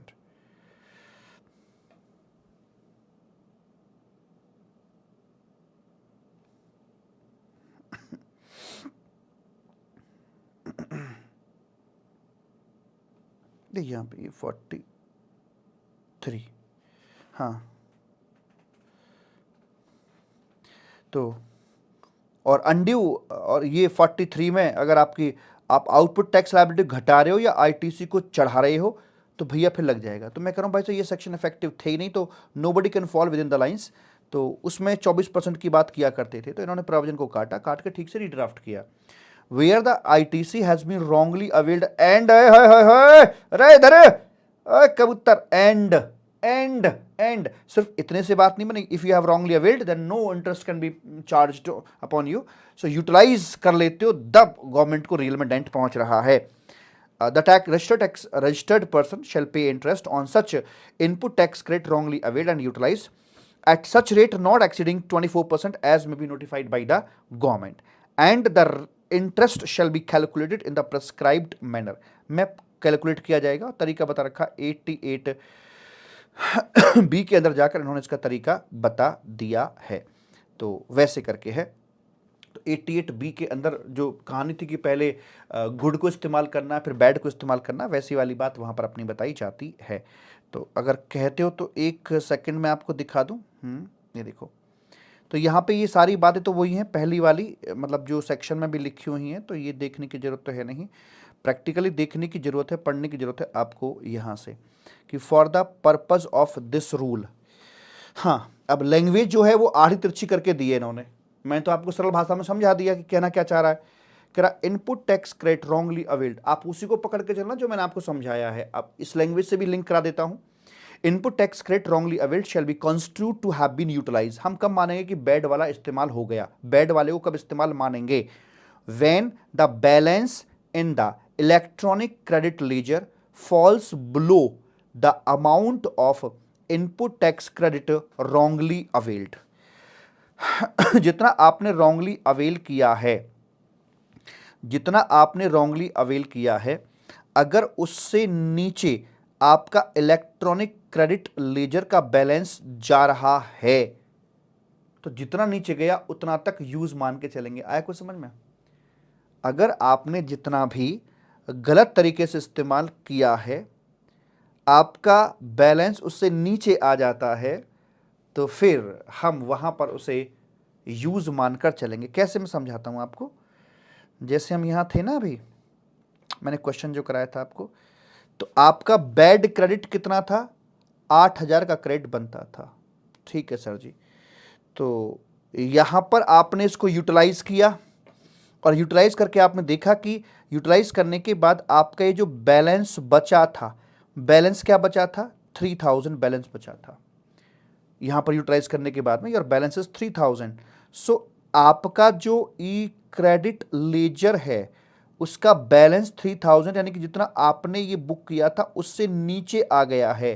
तो जितना तक नीचे आ गया है उतना तक, मतलब जितना रिडक्शन इसमें हो गई, तो इसका मतलब आपने 5,000 रुपया बैड वाला इस्तेमाल कर लिया है। मैं भी वही बात कह रहा हूं, लेकिन साधारण शब्दों में, ये टेक्निकल वर्डिंग्स में बात कर रहे हैं। ठीक है सर, अगर मान लीजिए यहां पर ऐसा होता, इसी क्वेश्चन के अंदर ये मेरा बैलेंस होता यहां पर 50,000 रुपए का,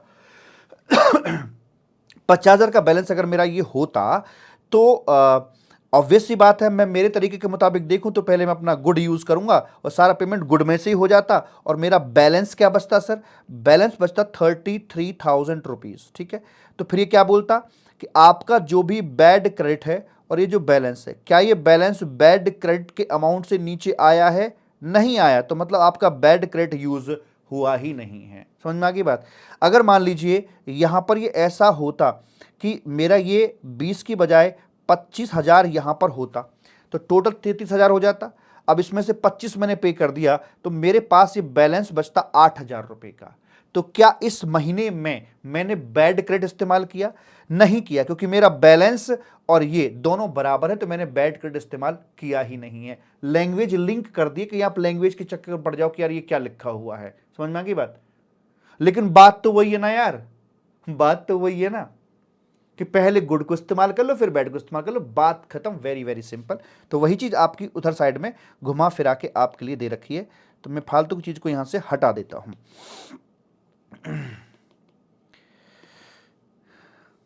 जी मालिक, ठीक है। तो इसलिए पढ़ाया मैंने, जरूरत बिल्कुल भी नहीं थी मुझे उसे पढ़ाने की, ताकि आप परेशान ना हो जाए कोई बाद में देख के यार ये क्या लिखा हुआ है। And the extent of such utilization of ITC shall be the amount by which the balance and electronic credit falls below the amount of input tax credit wrongly availed। तो इस चक्कर में बिल्कुल पढ़ना, बात बिल्कुल वही है, मेरी बात पर ट्रस्ट करके चलना, आपको मैंने समझा भी दिया है। एक नई चीज शायद देखने को यहां पर मिल सकती है, the date of utilisation of such input tax credit shall be taken. कौन सी डेट को यूटिलाइज मान के चल रहे थे? हमने देखा था कि ड्यू डेट पर ही हम पेमेंट कर रहे थे, तो वहां पर हमने इसको यूटिलाइज कर दिया था पक्का, और वहीं से हम अपना ब्याज कैलकुलेट कर रहे थे। लेकिन अगर कोई व्यक्ति 20 फरवरी उसकी ड्यू डेट आ रही है और वो मान लीजिए अपना 18 फरवरी को ही पेमेंट कर देता है, इधर ब्याज कब से लगेगा? अगर अगर 20 फरवरी द लास्ट डेट थी, उसको या उससे पहले कभी भी दे सकते थे, 18 फरवरी को कुछ बैड क्रेडिट इस्तेमाल कर दिया और सरकार को पैसा कम दिया है, तो ब्याज कहां से लगेगा? 18 के बाद से कि 20 के बाद से? मेरे हिसाब से तो ब्याज लगना चाहिए लॉजिकली 20 के बाद से ही, क्योंकि वहां तक तो सरकार ने कोई इंटरेस्ट की बात ही नहीं करी ना। वहां तो सरकार दिल पे पत्थर रख के बैठे कि ठीक है 20 तक ले आओ, हम ब्याज की बात तक नहीं करेंगे। लेकिन अगर कोई व्यक्ति जल्दी पैसा भर देता है, 18 में भर देता है, तो ये क्या बोल रहे हैं देखना जरा। The date of utilisation of such ITC shall be taken to be the date on which the return is due to be furnished. अच्छा, अंडर सेक्शन 30 यानी कि 20th आ गई, ठीक है जी। और the actual date of filing of said return whichever is earlier.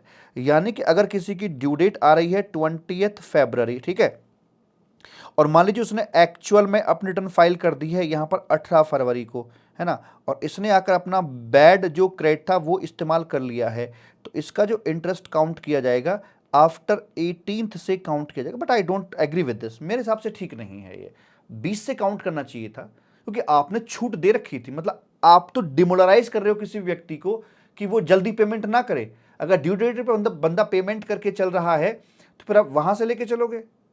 हाँ, वो बात समझ में आती कि अगर ये 18 के बजाय 28 को करता तो आप विच एवर चलिए 20 से ही ब्याज काउंट करते, तो अभी भी मेरे हिसाब से हम 20 से ही काउंट होना चाहिए था, जो मेरी अपनी सोच है, जो लॉजिकल है। तो डिमोरलाइज कर रहे हो आप तो, कोई भाई पहले पेमेंट दीजिए ही मत, और क्या कर सकते हैं। तो विच एवर चल रही है तो इंटरेस्ट आपका यहां से लगना शुरू हो जाएगा। If the balance in electronic credit ledger falls below the amount of so and so, तो वो वाली अगर आपने बैड क्रेडिट इस्तेमाल कर लिया तो आपका ब्याज यहां से लगेगा। हाँ, ऐसा हो सकता है कि एक तरह से पिनलाइज कर रहे हैं आपको कि ठीक है बैड क्रेडिट वाले हो तुम, तो हम यहां से ब्याज अपना काउंट करके चलेंगे। तो उस तरह की बात अपने यहां पर मालिक दी हुई है। तो प्रेम से बोलेंगे राधे राधे, ठीक राधे। हाँ जी, तो ये हो गया सेक्शन नंबर 50 की बात हो गई। एंड उसके बाद में फिर आजा मेरे राजा, ये आ गया वही टीसीएस के संबंध में 30th डे ऑफ नवंबर, और एनुअल स्टेटमेंट जो है उसकी रिटर्न फाइल, उसकी जो फाइलिंग की actual date whichever is earlier. Rule number 85 के अंदर कुछ लाइन काट दी गई हैं, और ये करस्पॉन्डिंग चेंज बोलते हैं इनको, करस्पॉन्डिंग चेंज, क्योंकि section 40 to 43 have been omitted, तो उसका जो करस्पॉन्डिंग जहां जहां उसके इफेक्ट आ रहे थे उसको भी खत्म कर दिया गया है मालिक। रूल नंबर 86, ये तो पुराना ही है, और ये तो पुराना ही है, गलती से ब्लू हो गया है, पीला पड़ गया है। ये रहा 44B कि where the registered person deposit the amount of erroneous refund sanction to him. गलत तरीके से रिफंड का पैसा आ गया था उसके पास में, जो आईटीसी वगैरह का रिफंड उसने क्लेम किया था, अलॉन्ग विद इंटरेस्ट पेनल्टी जमा करा दिया उसने, by debiting electronic cash ledger में आया था, वहाँ से पैसा वापस कर दिया है। तो ऐसे में उसका जो एप्लीकेशन फाइल करते समय उसने अपना जो क्रेडिट लेजर को डेबिट किया होगा उसे वापस रीक्रेडिट यहाँ पर आकर कर दिया जाएगा। ये वाला प्रोविजन अपना यहाँ पर आ जाता है, ठीक है जी। एंड उसके बाद में रूल 87 के अंदर आकर ये यूपीआई और आईएमपीएस इनको ऐड कर दिया गया है। आईएमपीएस कॉरस्पॉन्डिंग इफेक्ट आ गया, चूंकि आईएमपीएस भी यहाँ पे आ गया है।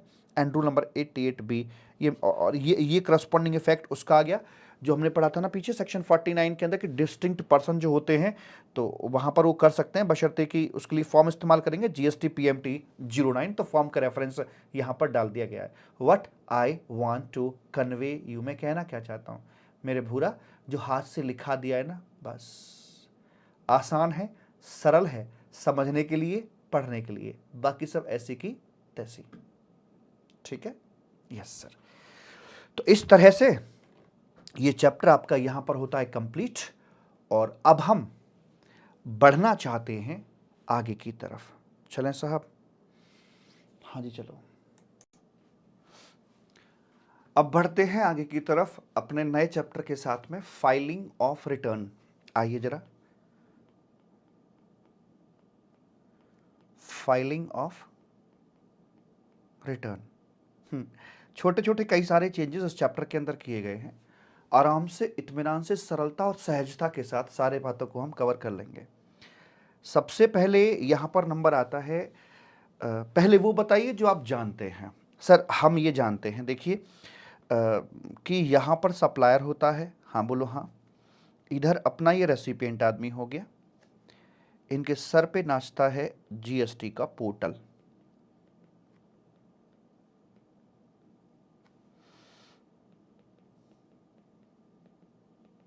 ठीक साहब, यहां से यहां के लिए सप्लाई कर दी जाती है यह बात, फिर इधर से यहां के लिए हम लोग बात करते हैं, बंदे को अपना GSTR1 फाइल करना होता है, और देना होता है by 11th of next month. उसके बाद में फिर क्या होगा रे, यहाँ से यहाँ के लिए एक auto drafted statement GSTR 2B issue किया जाता है। फिर इधर आ जाइए आप, यहाँ पर बोलते हैं भाई साहब भगवान झूठ ना बुलाए कि आपको GSTR 2 फाइल करना पड़ेगा। और कब फाइल करना पड़ेगा ये? 15th ऑफ नेक्स्ट मंथ को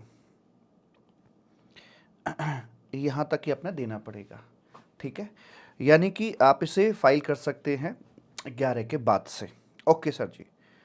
इधर हालांकि शुरू में जो 10 लिख रहा है ना, ये पहले जो 11 लिखा हुआ है ये पहले 10 हुआ करता था, बाद में 11 हुआ। उसके बाद फिर यहाँ से जब GSTR 2 आपका चला जाएगा, जिसके अंदर आप ITC को क्लेम करेंगे, फिर यहाँ से मैचिंग कराने के लिए एक स्टेटमेंट बन के आएगा कि भाई इन्होंने अपनी लायबिलिटी ये बताई है और तुम अपना ITC ये क्लेम कर रहे हो। तो आउटपुट लायबिलिटी में और ITC में अगर कोई अंतर नजर आता है तो वैसी बात है, यहाँ पर आकर ये एक फॉर्म देते थे कि भैया मिसमैच क्यों हो रहा है, जरा बताइए। GSTR 1A करके यहाँ पर एक फॉर्म आएगा एंड उसके बाद ही बोलेगा हाँ हाँ हाँ हाँ हाँ, दरअसल उसने ज़्यादा क्रेडिट ले रखा, मैंने आउटपुट लायबिलिटी कम बताई थी, तो मैं अमेंड कर देता हूँ अपने GSTR 1 को। और इसके लिए डेट हुआ करती थी 16th और 17th। ठीक है, उसके बाद फिर सारा खेल ख़त्म होने के बाद में GSTR 3 जाएगा बाई 20th। ये सरकार का ड्रीम प्रोजेक्ट था ऐसे करके। तो आप देख रहे हैं जब ये आपका महीना है ट्रांजैक्शंस वाला और ये आपका नेक्स्ट मंथ आ जाता है, करंट मंथ, ये करंट था, ये अपना नेक्स्ट मंथ ऐसे करके आया। तो 11th यहाँ तक हमारा GSTR 1 11th तक, जो कि पहले 10th हुआ करता था। एंड उसके बाद फिर क्या होगा इन बिटवीन इस डेट के बाद में, लेकिन 15 तक ये जाएगा GSTR 2 जाएगा। एंड उसके बाद में फिर आप 16-17 की डेट में GSTR 1 को आप अमेंड यहाँ पर कर सकते हो ऐसे करके। और फिर 20th को चला जाएगा आपका GSTR 3 करके। ये मॉडल सरकार ने इनिशियली लॉन्च किया था। ठीक है जी, लेकिन इसके मन मुताबिक हो नहीं पाया। प्रैक्टिकल लाइफ में जो आज तक चल रहा था वो ऐसे। अच्छा, इसमें मैं आपको बता दूं, ये एक रेल की पटरी है जिस पर एक समय में एक ही रेलगाड़ी चल सकती है। इसका मतलब ये हो गया कि जब ये इसका टाइम चल रहा होगा तो 2 नहीं भरा जा सकता, और जब 2 का टाइम चल रहा होगा तो 1 पर रिस्ट्रिक्शन लगा दी जाती है, वैसे करके बोलते हैं मालिक। ठीक है जी, तो एक समय में एक के लिए ही टाइम अलॉट किया गया है। प्रैक्टिकल लाइफ में हमने क्या देखा कि बातें कैसे हो रही थी। इसमें हो रही थी साहब, मैं उसी को वापस लेके आता हूँ, यहाँ से इसको मैंने कॉपी मारा ऐसे करके यहाँ डाल दिया, देखा मेरा कमाल। हाँ जी, अब इसमें एक तो जो ये 1A है, 1A जैसा कोई चक्कर नहीं है, क्योंकि जो मैचिंग मिसमैचिंग का कॉन्सेप्ट है वो कराया जाता था, मैचिंग और मिसमैचिंग का जो कॉन्सेप्ट अंडर सेक्शन 42-43। ठीक है जी, विद कॉरस्पॉन्डिंग ढेर सारे रूल्स के द्वारा ये सरकार ने कॉन्सेप्ट अपना तैयार यहाँ पर किया था, लेकिन ये इफेक्टिव नहीं हो पाए, नॉट इफेक्टिव, और ना ही कभी ये आपके सिलेबस का एक बार भी पार्ट रहे। ठीक, तो जब मैचिंग मिसमैचिंग की बात ही नहीं तो वो 1A का चक्कर खत्म हो गया, और सरकार ने यहाँ पर ये 2 का भी चक्कर ख़त्म किया कि ये भी लॉन्च नहीं हो पाया, ना 1A आ पाया, ना आपका ये 2 आ पाया, और ना ही आपका जो 3 था ये आ पाया। तो फिर हुआ क्या कि यहाँ पर आकर ये लेग आ ही नहीं पाई, एंड उसके बाद बस यहाँ पर आकर बंदे को GSTR-3B यहाँ पर देना होगा। मतलब ये कि ऐसे समझिए बात को, GSTR-1, 2 और 3 ये सरकार का ड्रीम था, लेकिन इसमें से एप्लीकेबल क्या हो पाया, 1 की जगह 1 लग गया, ये कभी नहीं आ पाया, ये कभी नहीं आ पाया, और इसकी जगह 3B की बात हो पाई। ठीक है जी। अब जो ड्रीम सरकार ने सजाया था कि हमें ऐसा करना है, 1A 2 करके चलना है, और वो आज तक इतने सालों में इफेक्टिव नहीं कर पाए, तो उन्होंने कहा ऐसी की तैसी, जब इफेक्टिव हो ही नहीं पा रहा है हमसे, तो फिर हम बिना बात के ये लॉक में खिचड़ी बना के क्यों रख रहे हैं। तो गवर्नमेंट ने क्या किया, इन तमाम चीज़ों को यहां से मालिक डिलीट कर दिया है। ये सारी की सारी जो चीज़ें हैं हो चुकी हैं आपकी डिलीट, थ्योरी से भी, और जो प्रैक्टिकल सिचुएशन चल रही थी वही आपकी आगे कंटिन्यू करके चलेगी ऐसे करके। तो ये सिस्टम ही इन्होंने ख़त्म कर दिया, जो प्रैक्टिकल था वही अब फाइनल कर दिया है। इस लिहाज से देखा जाए, और हमने पढ़ा भी इसी पैटर्न पे है, तो प्रैक्टिकली ये कोई अमेंडमेंट है ही नहीं। जो कचरा पड़ा हुआ था, होता है ना, बहुत सारा सामान आप और हमारे घर में रखा रहता है, दिवाली आती है, अरे ये भी फेंको, ये भी फेंको, ये भी फेंको, इतना सारा कूड़ा निकाल कर बाहर डाल देते हैं। ठीक है जी, कि भाई फेंको ये, और उसके बाद जब छटनी करने होती है तो 1 बाई 1 कर सारा कूड़ा वापस आ जाता है। तो उन्होंने कहा कि यार जब ये यूज हो ही नहीं पा रहा है, तो बिना बात के लॉ में फालतू की चीजें क्यों डालें, इन्होंने खत्म ही कर दिया सारा का सारा। तो क्या क्या खत्म हो गया है, ध्यान दीजिए। GSTR-1 खत्म हो गया, सॉरी, GSTR-1A खत्म हो गया है, GSTR-2 खत्म हो गया है, और GSTR-3 खत्म हो गया है। दैट इज GSTR-1A, 2 और 3 ये आपके ओमिट्स कर दिए गए हैं, खत्म कर दिए गए हैं मेरे बच्चा। आई होप ये बात आपको समझ में आ गई होगी। हाँ बोलोगे तो मुझे बहुत सारा अच्छा लग जाएगा ऐसे करके। दूसरी बात ये जो वर्ड यहां पर ड्राफ्टेड है, इस वर्ड को भी इन्होंने चेंज किया है। इसको लिखा है ऑटो जनरेटेड। ये ड्राफ्ट नहीं कर रहा है इससे कोई, ये ऑटो सिस्टम के द्वारा जनरेट किया जाता है, और सिस्टम चीज़ों को ड्राफ्ट नहीं जनरेट करता है। ठीक है जी। तो एक शब्द में सुधार किया है, बाकी तो चीज़ जो की त्यों वैसे के वैसे ही रखी हुई है जी। अब इसके अलावा और क्या क्या चेंजेस यहां पर डाले गए हैं, नंबर 2 पर आ जाइए आप लोग ऐसे करके। जब कोई किसी प्रकार की रेक्टिफिकेशन हमें करनी होती है किसी भी फॉर्म के अंदर, तो नॉर्मल हमारी डेट क्या हुआ करती थी, ये तो मैं कई बार आपको बता चुका हूं। रेक्टिफिकेशन के लिए सर वो हुआ करता था 20 अक्टूबर। ठहरो, ये शादी नहीं हो सकती है, 20 अक्टूबर काट दिया गया है, और यहां पर कर दिया है 30 नवंबर ऑफ नेक्स्ट फाइनेंशियल ईयर, ये वाला है ना। और annual return, annual return filing की आपकी आ गई date, and whichever is earlier, ये बन जाएगी मेरे भूरा आपके लिए यहां पर आकर लास्ट डेट। प्रेम से बोलेंगे राधे राधे। दूसरा बदलाव आपका ये आ गया है। किताब भी देख लेंगे, पहले मन की भड़ास निकाल लें, हाथ से लिखकर जो सीखने में मजा आता है वो किताब से कभी भी नहीं आ सकता है। सही पकड़े हैं, हाँ सर जी। उसके बाद अब आता है तीसरा एक और नंबर। सरकार ने कंटिन्यूटी को मेंटेन करने के लिए क्या किया हुआ है, जैसे मान के चलिए आप यहां पर हैं, ओके सर जी यहीं हैं हम, कहां जा रहे हैं, आप अपनी ट्रांजैक्शंस कर रहे हैं, और यहां से आपको देना होता है इधर आकर GSTR-1 देना होता है, और फिर आगे चल के GSTR-3B ये देना होता है ना।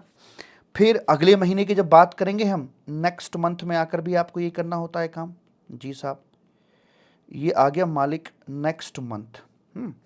तो यहाँ भी देंगे आप GSTR-1, और अगले महीने के लिए फॉर नेक्स्ट मंथ, और ये आ गया GSTR-3B देकर चलेंगे।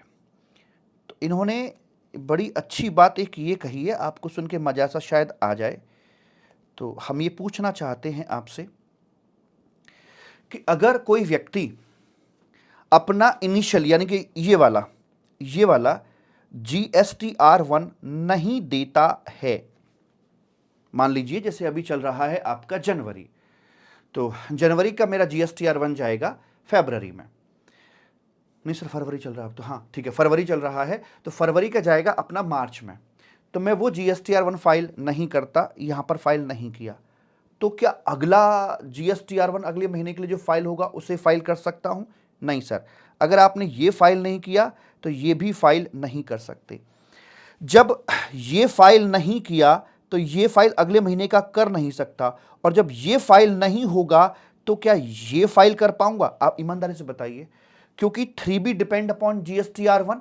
जब तक ई लायबिलिटी रजिस्टर में कोई अपडेशन आएगी नहीं तो कॉन्सिक्वेंटली, लॉजिकली, एथिकली ये भी आपका फाइल नहीं हो पाएगा। सही पकड़े हैं? Yes sir.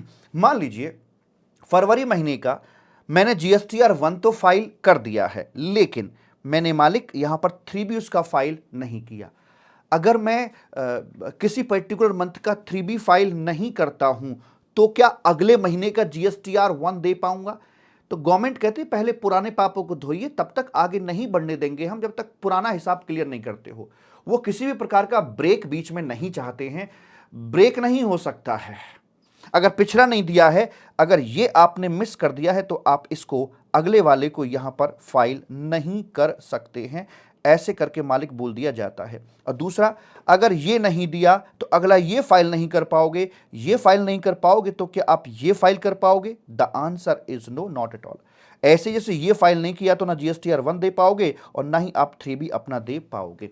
मतलब कुल मिलाकर बात ये है, अगर आपने ये मिस कर दिया तो आगे कुछ नहीं हो पाएगा, अगर आपने ये मिस कर दिया तो भी आगे कुछ नहीं हो पाएगा।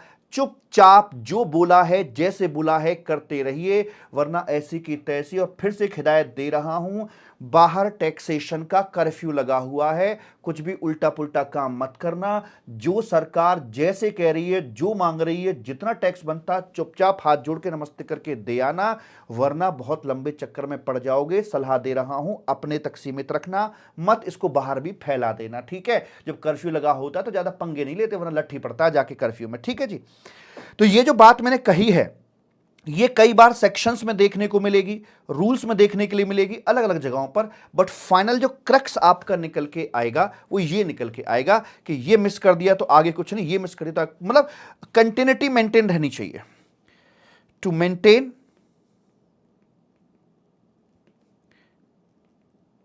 कंटिन्यूटी, ठीक है जी।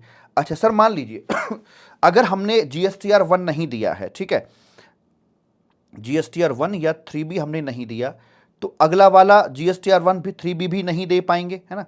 GSTR1 या 3B अपना हम नहीं दे पाएंगे अगर मैंने ये मिस कर दिया तो। फिर उसके आगे वाला भी नहीं दे पाएंगे, उसके आगे वाला नहीं दे पाएंगे।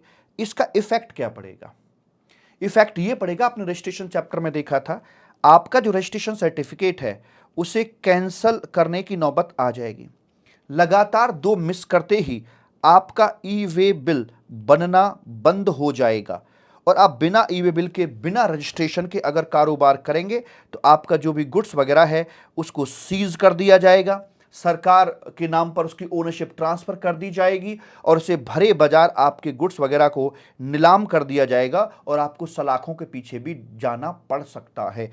तो देख रहे हैं, जैसे कहते हैं कि एक चिंगारी पूरे जंगल को जलाकर राख कर देती है, तो ये गलती मत करना। ये एक चिंगारी की तरह ही है, दिखने में बहुत छोटा है लेकिन इसके लॉन्ग रन में जाकर साइड इफेक्ट बहुत ही कैड़े निकल कर आते हैं। इसलिए ऐसी कोई भी गलती आप ना करें जो आपको समस्या में डाल दे। आई होप ये बात आपको समझ में आ गई होगी। हाँ बोलो, हाँ। हाँ सर जी, बिल्कुल ठीक है। उसके बाद आगे आइए जरा। ये मैंने कुछ ऐसी बातें बताई हैं जिनका जिक्र कई सारे सेक्शंस में, रूल्स में किया गया है, तो मैंने इकट्ठा करके, कंसोलिडेट करके उन बातों को आपके सामने एक बार रख दिया, ना कि अलग अलग जगह पर जाकर टुकड़ों टुकड़ों में बातें पढ़े हम, उसके बजाय मैंने यहां पर चीजें रख दी हैं। 3 नंबर के बाद अब आता है आपका नंबर 4। अब जो सेक्शंस और रूल में बदलाव हुए हैं अपार्ट फ्रॉम अबव, जो मैंने ऊपर डिस्कस कर दिए, उनके अलावा जो चेंज हुए हैं मैं उनको आपसे यहां पर 1 बाय 1 डिस्कस करता हूं, ठीक है जी?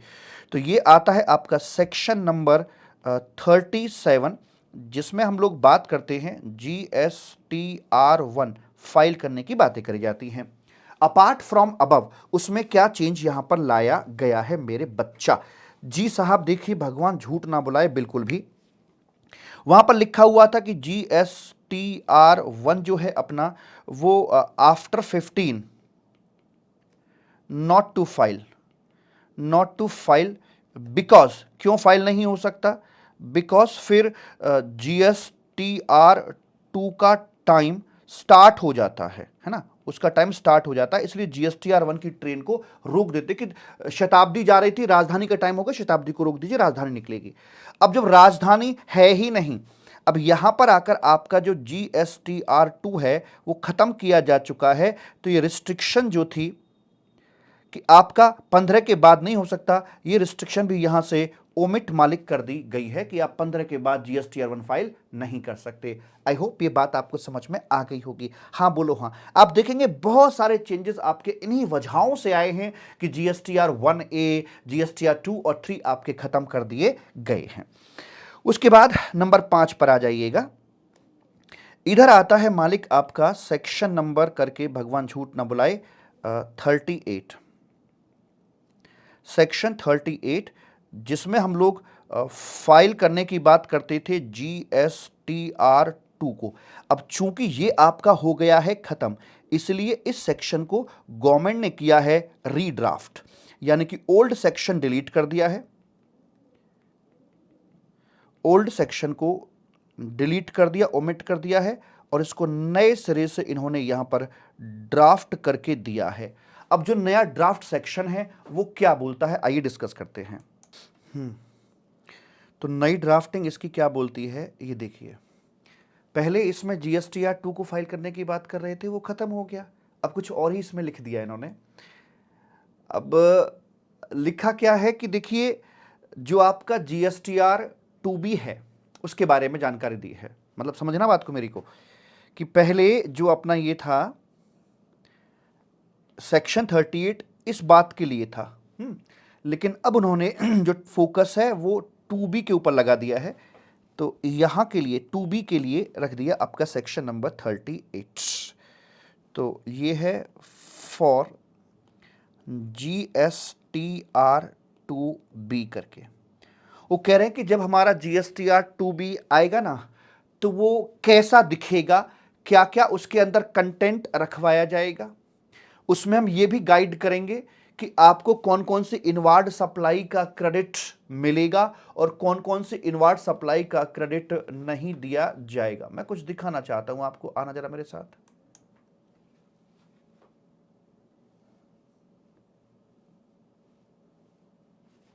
gst.gov.in। तो GSTR 2B की थ्योरी पढ़ने से पहले एक बार देख लेते हैं कैसा GSTR 2B दिखता कैसा है। ये आ गया जी अपना, कितना 75 है ना, ये 754474 ऐसे करके है, और ये मैंने लॉगिन कर दिया है। मैं सर्विसेज पे जाता हूँ सर्विसेज पे जाके मैं गया रिटर्न्स में, रिटर्न डैशबोर्ड पर चलते हैं, और रिटर्न डैशबोर्ड पर कोई भी रैंडमली सेलेक्ट कर लेते हैं, कोई सा भी ईयर इसके अंदर, मान लीजिए हमने 2021 कर लिया, मार्च का महीना पकड़ लेते हैं, यहाँ पर ये आ गया जी। तो GSTR 1, 2A, 2B, ये 2B पर मैंने क्लिक कर दिया है व्यू, तो ये ऐसा दिखता है मेरा 2B, ठीक है जी। ऊपर बोल रखा है समरी है, और यहाँ पर है अपनी ऑल टेबल्स, यहाँ समरी है, ये ऑल टेबल्स है। मैंने ऑल टेबल्स पर क्लिक कर दिया है, तो GSTIN ऑफ द सप्लायर पहले कॉलम में दे रखा है, दिस इज 2B, जो कि ऑटो जनरेटेड है, जो मेरे सप्लायर्स ने GSTR 1 फाइल किया था उसके बेसिस पर ये मुझे मिला है। ये जाइंट लॉजिस्टिक हो गया, कुरियर वाला है, DMA चार्ट अकाउंटेंट है हमारे, RR एंटरप्राइजेस, ओम आर्ट प्रेस, अगली रो भी है यहाँ पर, नेक्स्ट नंबर भी आ रहा है, Om art press, allied distributors, power all services, ऐसे करके है। तो ये आ गया, इसका ट्रेड नेम आ गया, इनवॉइस का नंबर आ गया मालिक, इनवॉइस टाइप रेगुलर आ गया जी, इनवॉइस की डेट आ गई, इनवॉइस की यहाँ पर वैल्यू भी आ गई है, ठीक है जी। प्लेस ऑफ सप्लाई आ गया, क्या सप्लाई पर रिवर्स चार्ज लगता था वो आ गया, टैक्सेबल वैल्यू आई, IGST, CGST, SGST जो मुझे क्रेडिट मिलना है ना, GSTR 1 या IFF यानी कि इनवॉइस फर्निशिंग फैसिलिटी, उसके बारे में बताया कब फाइल है, एंड ये सारी, और आगे सबसे आ रहा है ITC अवेलेबिलिटी। तो जो आपका 2B है इसमें तमाम प्रकार की इनवार्ड सप्लाई का जिक्र किया गया है with the value and tax amount, and इसके साथ साथ ये ITC अवेलेबिलिटी की बात भी आपसे कर रहे हैं कि आपको इनमें से किस किस का ITC मिलेगा, किस किस का नहीं मिलेगा। तो जहां पर ये मेरे में सब में यस लिखा हुआ है, अगर किसी का मुझे ITC नहीं दिया जाएगा, नो लिखा होगा, और नो के आगे रीजन भी लिखा होगा कि हम आपको इसका ITC क्यों नहीं दे रहे हैं। आगे बात समझ में? इसको आप अलग अलग तरीके से देख सकते हो कस्टमाइज करके यहाँ पर, जिसमें सप्लायर वाइज डिटेल ये आ गई, ये डॉक्यूमेंट डिटेल्स यहाँ पर आ जाती है मालिक ऐसे करके अपनी, मैंने इसमें कर दिया ये सप्लायर वाइज देखूंगा तो ये आ जाएगा कि डीएमए का बिल आया है इतने का, ओ मार्ट प्रेस का 15 लाख का, जाइंट लॉजिस्टिक का 1175 का है, और ये ऐसे करके है, और ये सारी बात अपनी यहाँ पर दे रखी होती है। तो आप इसे document wise, supplier wise, summary and like all tables, वैसे करके किसी भी तरीके से आप इसको देख सकते हैं। अब जो सेक्शन 38 है, चूंकि वो टू बी के लिए बनाया हुआ है, तो टू बी के बारे में क्या लिखोगे, आपकी टू बी में कंटेंट क्या क्या होता है, और कब आईटीसी मिलता है और कब आईटीसी नहीं मिलता है। जो यहां पर रीजन की बात कर रहे हैं, ये रीजन पिक होके आएगा आपका सेक्शन नंबर 38 से मालिक। तो उसके बारे में क्या बोला गया है, आइए देखते हैं। तो इसमें बोलते हैं कि once GSTR 1 filed by the supplier, ठीक है, देन एन ऑटो जनरेटेड, पहले वर्ड ड्राफ्टेड था, नाउ ऑटो जनरेटेड, सिस्टम चीजों को जनरेट करता है ना कि ड्राफ्ट करता है। Statement GSTR two B shall be available to the recipient, जो मैंने दिखाया आपको। जीएसटीआर टू शेल कंटेन क्या क्या, inward supply in respect of which ITC shall be allowed, yes जिन जिन का मिलेगा वो दिखाएगा, और जिन जिन का आईटीसी आपको नहीं दिया जाएगा वो भी बताएगा। और यहां पर बता रखे हैं रीजंस क्या क्या हो सकते हैं, जो रीजंस वाला कॉलम था। तो यहां पर कहते हैं कि अगर आपके जो सप्लायर है उसने अपना जीएसटीआर 1 टाइम लिमिट के अंदर अगर नहीं दिया है, तो फिर वहां पर आपको आईटीसी में प्रॉब्लम हो जाएगी। अगर उसने अपने टैक्स का पेमेंट नहीं किया है, अगर उसने अपने टैक्स का शॉर्ट पेमेंट किया है, अगर उसने फर्जी आईटीसी लेकर टैक्स पे किया है, तो उतना तक पेमेंट नहीं माना जाता है, तो आपको आईटीसी नहीं दिया जाएगा। सप्लायर के ऊपर 86B का जो 1% कॉन्सेप्ट था ना, कि आप 1% के लो या 99% के लो, कि अगर आप उस रिक्वायरमेंट में आते हैं 86B वाली में, कि अगर आपका टैक्सेबल टर्नओवर 50 लाख से ऊपर जा रहा है महीने का, तो फिर वहां पर आईटीसी का आपको भंडार है, भले if you have sufficient ITC, लेकिन फिर भी आप अपना 99% लायबिलिटी ही आईटीसी के थ्रू सेट ऑफ कर सकते हो, 1% यू विल हैव टू पे इट इन कैश। अगर ये उसके ऊपर एप्लीकेबल हो रहा है और वो उसे फॉलो नहीं करता है, तो आपका आईटीसी रोक दिया जाएगा, आपको नहीं दिया जाएगा। और अदर स्पेसिफाइड रीजन सरकार बता सकती है, टाइम टू टाइम सरकार इसको आगे करके एनहांस कर सकती है। तो ये है सेक्शन 38 की restrictions on ITC by section number 38। अब एक काम करो, आईटीसी के चैप्टर में जाइए, जहां सेक्शन 16 आपका आ रहा था, वहां पर जब मैंने कंडीशंस बताई हैं कि आईटीसी बुक करने की क्या क्या कंडीशंस होती हैं, उनमें एक बात यह भी लिखी हुई है कि अगर आप सेक्शन 38 में की इन दिक्कतों में फॉल कर गए, आपका सप्लायर फर्जी आदमी निकला, तो हम आपको आईटीसी अलाउ नहीं करेंगे। वो पॉइंट मैंने वहां पेंडिंग करा रखा था और बोला था कि सेक्शन 38 एक बार करा दूं, उसके बाद वो लाइन अपने आप समझ में आ जाएगी। Is it okay? तो ये है मालिक आपका सेक्शन नंबर 38 करके। उसके बाद अब आते हैं अपने सेक्शन नंबर 39 पर। आ जा मेरे भूरा। और 39 में सारी कंबाइंड बात करी जाती है। इसमें एक छोटा सा चेंज यहां पर इन्होंने करके बताया है। क्या भला? मैं जो चेंज बता रहा हूं अपार्ट फ्रॉम जो 3 शुरू में चेंज बता देते उनके अलावा, तो यहां पर बोलते हैं, भाई साहब भगवान झूठ ना बुलाए, कि जो QRMP वाले लोग होते हैं, है ना, तो बताना उनका जरा रिटर्न की ड्यू डेट क्या होती है, बता सकते? या ड्यू डेट छोड़ो, उनको पेमेंट किस तरह से करने के ऑफर दिए जाते हैं। तो QRMP में फॉल करने वाले हैं, वो अपना पेमेंट करने के लिए उनके पास 2 चीजें होती है। नंबर 1, या तो आप एवरी मंथ अपनी एक्चुअल कैलकुलेशन कर लीजिए एंड टैक्स पे कर दीजिए, है ना, एक्चुअल कैलकुलेशन कर लीजिए, या फिर आप यहां पर एक फिक्स्ड परसेंटेज के हिसाब से टैक्स पे कर दीजिए। फिक्स्ड परसेंटेज का मतलब पहला महीना है, फर्स्ट मंथ, सेकंड मंथ और थर्ड मंथ, तीसरा महीना क्वार्टर का। तो इनमें कैसे कर सकते हैं, 35% यहां, 35% यहां, और जो बैलेंस है वो आप यहां पर पे कर सकते हैं, ऐसे करके। यही तो करते हैं। हाँ, इसमें कोई चेंज नहीं है, जैसे पहले था अभी भी ये है, बस क्लैरिटी दी है, थोड़ी सी शब्दों में क्लैरिटी नहीं थी, ये बताया गया है for more clarity. Practically not an amendment, just for clarity purpose के लिए ऐसा इन्होंने यहां पे करके बताया है मेरे बच्चा, मेरे भूरा। ठीक है सर जी।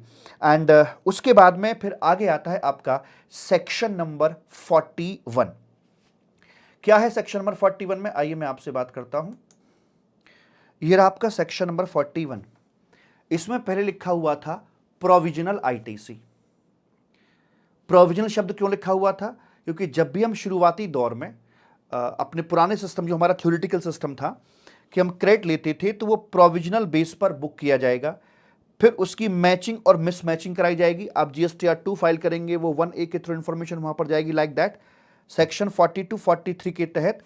और जो मैच कर गया तो फाइनल आईटीसी है, और नहीं है तो आपको आईटीसी रिवर्स करना पड़ जाएगा। ठीक है, लेकिन अब सरकार ने जब ये सेक्शन, ये मैचिंग मिसमैचिंग का कंसेप्ट डिलीट कर दिया है, तो अब मैचिंग मिसमैचिंग नहीं है, तो ऑब्वियस सी बात है कोई फाइनल और कोई रिवर्स आईटीसी नहीं होगा, और ना ही कोई प्रोविजनल आईटीसी जैसा कोई शब्द निकल कर आएगा। तो ये सारा का सारा कोरस्पॉन्डिंगली ये भी ढह गया सेक्शन, क्योंकि ये डिपेंड बेस्ड था आपके मैचिंग मिसमैचिंग कॉन्सेप्ट को लेकर।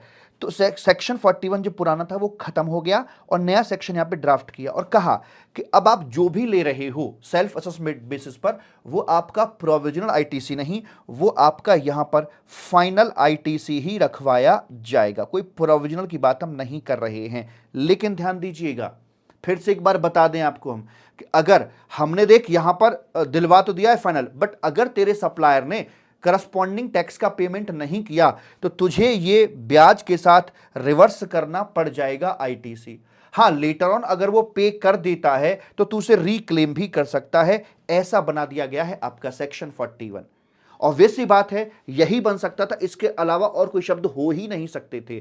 तो मैं ये कहता हूं कि ये अमेंडमेंट अंडरस्टूड है कि जब मैचिंग मिसमैचिंग कंसेप्ट खत्म हुआ तो प्रोविजनल की बात भी नहीं होगी, जो भी होगा फाइनल होगा। और आगे थ्रेट दे दी कि देख ठीक है कर तो रहे final, but it is conditional, conditionally final है कि वो टैक्स भरेगा तो ही तेरा रहेगा, वरना तुझे लौटाना पड़ेगा। और फिर उसने टैक्स भर दिया। मतलब ऑब्जेक्टिव सिंपल सा गवर्नमेंट का ये है कि जितना मुझे आउटपुट टैक्स आया है उतने के बराबर का आईटीसी देने में हमें कोई संकोच नहीं है। लेकिन ऐसा नहीं हो सकता कि ये आपका भाई साहब कम है और आईटीसी ज्यादा है। ये सिचुएशन कभी भी नहीं हो सकती, सीधी बात सुन लीजिए। This is the thought of the government.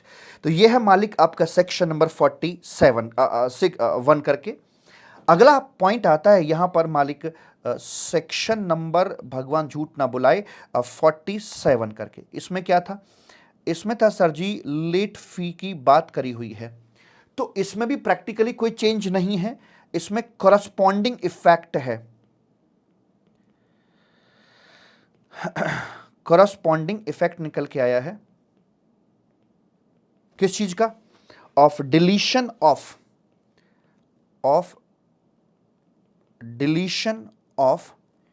GSTR 2, या कह लीजिए ओल्ड सेक्शन 38। इसमें 47 पढ़ते समय जो लेट फी वाला सेक्शन था, इसमें GSTR 2 और सेक्शन 38 जो पुराना वाला था उसका कुछ रेफरेंस था। तो जब यही खत्म हो गए हैं तो वो रेफरेंस भी यहां से खत्म कर दिया गया। तो practically not an amendment. Amendment वो हुई है कि GSTR 2 खत्म और सेक्शन 38 पुराना वाला खत्म। दूसरा क्या है?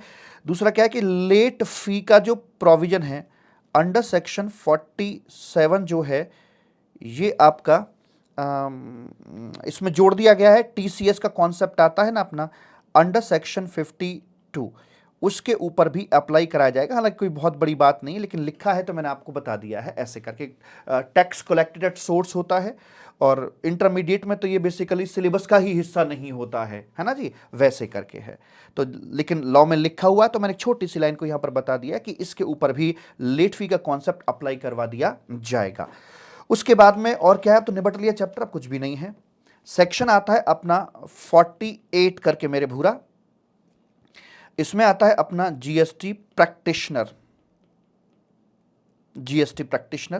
इसमें भी कोरस्पॉन्डिंग इफेक्ट आया है। क्या चीज? ये जो आपके डिलीट हुए ना यहां से आके, ये तो इन्हीं का इफेक्ट उधर भी पहुंचा है। Corresponding effect of deletion of so and so. तो उसमें लिखा हुआ था कि जो जीएसटी प्रैक्टिशनर होगा वो आपके लिए GSTR 2 भी फाइल कर सकता है, सेक्शन 32 कंप्लाई करके चलेगा। जब वो बचा ही नहीं है तो उसका करस्पॉन्डिंग रेफरेंस भी यहां से खत्म कर दिया गया है। ओके सर जी।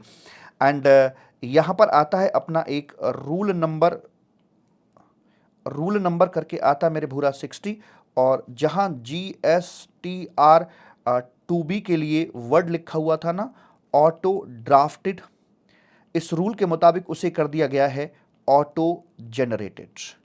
ऑटो जनरेटेड यहां पर आकर कर दिया गया है। और चूंकि आपके जो सेक्शन कहां सीरीज चल रही थी हमारी, 41 हो गया था ना, तो यहां डाल देता हूं सेक्शन नंबर 42 और जो आपके 43 हैं, and corresponding rules. Corresponding rules में बहुत सारे रूल्स थे इनके, जिसमें आते हैं आपके 69, 70, 71, 72, 73, 74, ये सब आपके आ जाते हैं 75, 76, 77 एटसेट्रा। जो भी इसके कनेक्टेड रूल्स थे वो सारे के सारे ऑटोमेटिकली ओमिट कर दिए गए हैं, क्योंकि ऊपर पहाड़ होते हैं, पहाड़ों से नदियां निकलती हैं, नदियों से नाले निकलते हैं, पहाड़ ही खत्म हो गया तो उसकी करस्पॉन्डिंग नदियां भी सूख ही जाएंगी, तो सारे के सारे रूल्स भी अपने ये ओमिट यहां पर आकर मालिक हो गए हैं। और प्रेम से बोलेंगे राधे राधे। तो दिखने में अमेंडमेंट ज्यादा सी लगती है, लेकिन मेजर जो चेंजेस है वो ये है कि आपका जो मैचिंग मिसमैचिंग कॉन्सेप्ट थ्योरेटिकल था वो खत्म कर दिया गया, और जितने भी सारे चेंजेस हैं कहीं ना कहीं उसी के इफेक्ट्स में ये आ रहा है। मैं एक बार फिर से दिखा दूं, GSTR 1A 2 एंड 3 खत्म हो गए हैं, जो प्रैक्टिकली फॉलो कर रहे थे वैसा ही रहेगा। ऑटो जनरेट वर्ड दे दिया गया है, और वो 30 नवंबर वाली पहले से ही पढ़ते हुए आ रहे हैं हम यहां पर। और इसमें आकर हमने बोल दिया कि अगर आपने GSTR 1 या 3 भी फाइल कर दिया तो अगला GSTR 1 या 3 भी आप फाइल नहीं कर पाएंगे, और उसके साइड इफेक्ट बहुत खराब यहां पर आपको देखने के लिए मिलेंगे। सेक्शन 37 में करस्पॉन्डिंग इफेक्ट ही है बेसिकली, ये करस्पॉन्डिंग इफेक्ट है GSTR जो 2 है उसे खत्म होने का, कि जब वो है ही नहीं तो कोई रिस्ट्रिक्शन नहीं है, रिस्ट्रिक्शन नहीं है तो जो बोलते थे कि भाई 15 के बाद ये फाइल नहीं हो पाएगा, वो रिस्ट्रिक्शन ऑटोमेटिकली खत्म हो गई। GSTR 2 जो था सेक्शन 38 में था, तो अब GSTR 2 खत्म तो पुराना सेक्शन 38 खत्म, now section 38 hand over to GSTR 2B। उसके लिए कर दिया गया, जो मैंने आपको दिखाया था उसने बताया कि भाई GSTR 1 फाइल होगा, 2B में आपको दिखेगा, 2B में बता रखा होगा सारी इनवर्ट सप्लाईज होंगी, किनका ITC मिलेगा किनका नहीं मिलेगा, वो तमाम प्रकार की आपको बात दे रखी होगी। और जब जब आपका सप्लायर धोखेबाज होगा तब तब आपको ITC नहीं मिलेगा, टैक्स का पेमेंट नहीं किया, शॉर्ट पेमेंट किया नहीं किया, टाइम से फाइल नहीं किया है, या एनी अदरवाइज स्पेसिफाइड रीजन, या फर्जी ITC ले रखा है, या 86B को फॉलो नहीं करता है, जब जब आपका सप्लायर होगा धोखेबाज तब तब ऐसा यहां पर किया जाएगा। और इसका जो रेफरेंस है वो सेक्शन 16 जो ITC को अवेल करने का सेक्शन है, वहां पर भी बता दिया कि अगर आप सेक्शन 38 में फॉल कर गए हो तो भाई साहब हम आपको ITC यहां पर देने वाले नहीं हैं। QRMP के लिए क्लैरिटी से बताया कि जो पेमेंट होगा या तो एक्चुअल बेसिस पर हर महीने पेमेंट कर लीजिए, पहला महीना, दूसरा महीना और तीसरा महीना, या फिर आप फिक्स्ड परसेंटेज के हिसाब से भी कर सकते हो, जो पहले जैसे पढ़ा था वैसे ही शब्दों में क्लैरिटी ला दी है। मैचिंग मिसमैचिंग का कॉन्सेप्ट जो खत्म किया गया उसके चलते सेक्शन 41 भी पुराना खत्म हो गया, क्योंकि वो प्रोविजनल ITC की बात करता था। तो अब बोला गया कि जो भी आपका फाइनल है, लेकिन ध्यान रखना कि वो टैक्स भर दे अपना, बस बात खत्म। उसने टैक्स नहीं भरा, हम तुम्हारी STC कर देंगे, तुम्हारा ITC रिवर्स करवा देंगे ब्याज के साथ में। हाँ, लेटर ऑन वो भर देता है तो फिर आपको री अवेल भी करने को मिल जाएगा। 42, 43 एंड करस्पॉन्डिंग ढेर सारे रूल्स खत्म कर दिए गए हैं। लेट फी का जो कॉन्सेप्ट है सेक्शन 52 इन TCS के ऊपर भी एप्लीकेबल होगा। GST प्रैक्टिशनर में करस्पॉन्डिंग इफेक्ट है, और यहां पर वर्ड कर दिया गया है ऑटो जनरेटेड। तो मुझे बताइए क्या ये कठिन चीजें हैं मालिक? लेकिन हाँ, अगर किताब से डायरेक्ट दिखाऊं तो आपको कठिनता लग सकती है, लेकिन आपको किताब से नहीं, आपको यहां से देखना है। प्रेम से बोलेंगे राधे राधे। तो आइए अब मैं लिए चलता हूं आपको बुक की तरफ जी मालिक। तो ये अपने सेक्शन 37 नाम उसका ज्यों का त्यों है। सेक्शन 38 चूंकि 2B के लिए लॉन्च कर दिया गया है तो उसको नाम दिया है communication of detail of inward supply and input tax credit. मतलब इनवर्ट सप्लाई कौन कौन सी और ITC का सीन क्या रहेगा, 2B को समर्पित कर दिया गया है। नाम में 41 का जो नाम है वो चेंज हो गया है। इसमें पहले प्रोविजनल ITC था, अभी नाम दिया गया है अवेलमेंट ऑफ ITC, जो कि अपने आप में प्रोविजनल नहीं, वो अपने आप में यहां पर फाइनल रखवाया जाएगा। 42, 43 ओमिट कर दिए गए जो कि मैचिंग मिसमैचिंग के थे, बाकी सेक्शंस में छोटे मोटे चेंजेस। एंड इधर से जो फॉर्म्स की हम बात करते तो GSTR 2 खत्म हो गया है, और 2 के साथ साथ GSTR जो 3 है अपना वो भी खत्म कर दिया गया है, 3 भी आपका रहेगा। बाकी सारी चीज़ें सेम CMP, हाँ CMP। और ऐसे करके हमारी बात हुई मालिक। एंड उसके बाद में फिर ये GST पोर्टल वाला जो सीन जो मैं आपको ऑलरेडी बता ही चुका हूँ कि अब यही रहेगा, यहाँ पर 2B आ जाएगा और यहाँ से आप अपना 3B फाइल कर पाएंगे वैसे करके। उसके बाद में मैंने ना इस बार आपके लिए और अच्छे से प्रेजेंट किया है रिटर्न फाइलिंग के लिए, इसलिए मैंने इस पूरा पेज दिया है। आपको अच्छा लगेगा, हालांकि इसमें कोई अमेंडमेंट वैसे करके नहीं है, लेकिन you will feel much better. Return chapter एक चार्ट से आप पढ़ सकते हो मैंने कैसे कैसे किया है। इसमें अमेंडमेंट नहीं है, बस आपकी सुविधा के लिए मैंने दिया है कि person registered as tax payer के रूप में रजिस्टर्ड है, रिफंड क्लेमर के रूप में रजिस्टर्ड है या अदरवाइज है। अगर वो टैक्स पेयर है तो परमानेंसी का कैरेक्टर रखता है कि टेम्परेरी, परमानेंसी का रखता है तो रेगुलर स्कीम में है कि कॉम्पोजिशन स्कीम के अंदर है, और रेगुलर में रखता है तो नॉर्मल में है या क्यूआरएमपी में है। कॉम्पोजिशन वाला यहां आ गया, टेम्परेरी है तो कैजुअल टैक्सेबल पर्सन है कि एनआरटीपी है ना। और ऐसे ही अपनी आगे की हमने बात यहां पर मालिक करी हुई है, तो आप इसे देख सकते हैं टेबल को, सारी चीजों को व्यवस्थित तरीके से मैंने यहां पे लिखा हुआ है। जी साहब, ये इसमें कोई चेंज नहीं, ये आपका सेक्शन 37 यहाँ पर आ जाता है, और आप इसमें देख सकते हैं ये आगे 30 नवंबर वाली बात यहाँ पर लिखी हुई जो मैं आपको ऑलरेडी बता चुका हूँ। यहाँ पर ये कह रहे हैं ये वाला कि अगर आपने GSTR 1 सबमिट नहीं किया है तो फिर अगला GSTR 1 आप सबमिट नहीं कर पाओगे। ये आ गया जी। यहाँ पर आपका सेक्शन नंबर 38 जो कि रीड्राफ्ट कर दिया गया है। Detail of outward supply furnished bye so and so, वो मेड अवेलेबल कराई जाएंगी आपको ऑटो जनरेटेड स्टेटमेंट के अंदर, जिसका नाम है GSTR 2B करके है, ठीक मालिक। और इसमें क्या क्या होगा, किस किस का ITC मिलेगा और किस किस का ITC नहीं मिलेगा।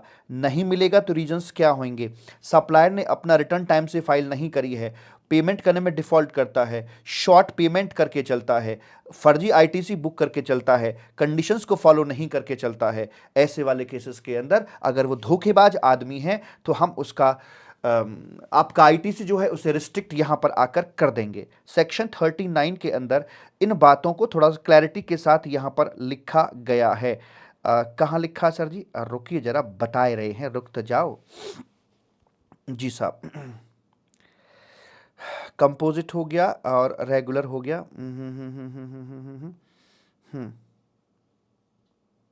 ये रहा। यहाँ पर आकर ये देखिए, ये वाला जो पोर्शन है अपना, कि जो इस QRMP के अंदर आते हैं, तो इनमें पहले क्लैरिटी नहीं थी शब्दों में, अभी क्लैरिटी है। Shall pay to the government the tax due taking in to account inward and outward supply of goods और सर्विस और both. ITC avail tax payable जो बनता है एक्चुअल बेसिस पे आप कीजिए, या फिर आप जो मंथली पेमेंट के हिसाब से भी जो फिक्स परसेंटेज थी 35 और जो बैलेंस करके था उसके हिसाब से आप पेमेंट कर सकते हैं, ठीक है जी। और यहां पर बोल रहे हैं कि if registered person shall not allowed to furnish a return for a tax period if the return for any of the previous tax period, कह रहा 3B आपको फाइल नहीं करने देंगे यदि आपका प्रीवियस पीरियड का 3B या आपका GSTR 1 पेंडिंग है। पहले आपने GSTR 1 या 3B फाइल नहीं किया तो अब आपको 3B फाइल नहीं करने दिया जाएगा, ये मैंने आपको शुरू में ही कॉम्बिनेशन करा के बता दिया था। उसके बाद सेक्शन 40 के अंदर कोई चेंज नहीं है, 41 के अंदर ये पूरा का पूरा चेंज कर दिया गया है कि पहले प्रोविजनल ITC था, अब उसको फाइनलाइज किया गया है। Every registered person shall be entitled to avail the credit of eligible input tax self assess base पे करके चलेगा। प्रोविजनल वर्ड यहां से हट गया बिकॉज मैचिंग मिसमैचिंग की बात खत्म हो गई है। अगर आपने इसे धोखे से, मतलब आपके सप्लायर ने अगर टैक्स जमा नहीं कराया है ना, तो वैसे वाले केस के अंदर आपको इंटरेस्ट के साथ ही रिवर्स करना पड़ेगा। लेकिन अगर वो लेटर ऑन टैक्स का पेमेंट करा देता है तो फिर आप इसको री अवेल भी यहां पर आकर कर सकते हो, वैसे करके मालिक। उसके बाद सेक्शन 44 हो गया। 44 के बाद में फिर यहाँ से आगे बढ़ते गए फिर आपका आया ये सेक्शन नंबर जो 47 करके है। तो यहाँ पर जो भी GSTR 2 का या सेक्शन 38 का जो रेफरेंस था वो रेफरेंस को यहाँ से खत्म कर दिया गया है। तो प्रैक्टिकली कोई अमेंडमेंट नहीं है, कॉरस्पॉन्डिंग इंपैक्ट होते हैं। और ये सेक्शन 52 यहाँ पर शब्द बढ़ा दिया गया TCS के नाम से। उसके बाद में बात कर रहे हैं मालिक यहाँ पर आकर आपसे आगे बढ़ते हुए GST प्रैक्टिशनर, वही चीज़ जो यहाँ पर थी कि जो GSTR 2 का रेफरेंस और सेक्शन 38 का रेफरेंस था वो आपका यहाँ से भी खत्म कर दिया गया है। और यह है आपका रूल नंबर 60 जिसमें ड्राफ्टेड वर्ड को जनरेट कर दिया गया। 3 बार मैंने आपको अमेंडमेंट करा दी, 3 बार, एक बार लिख लिख के समझा दिया, एक बार रिकैप करा दिया, एक बार किताब से दिखा दिया। अगर अब भी तुम्हें याद ना हो तो बताइए मैं क्या कर सकता हूं मालिक। बहुत बहुत धन्यवाद आपका। तो यहां पर आकर रिटर्न का चैप्टर कंप्लीट हो जाता है और राधा रानी कृपा आपके ऊपर यूं ही सदैव बनी रहे। जी साहब।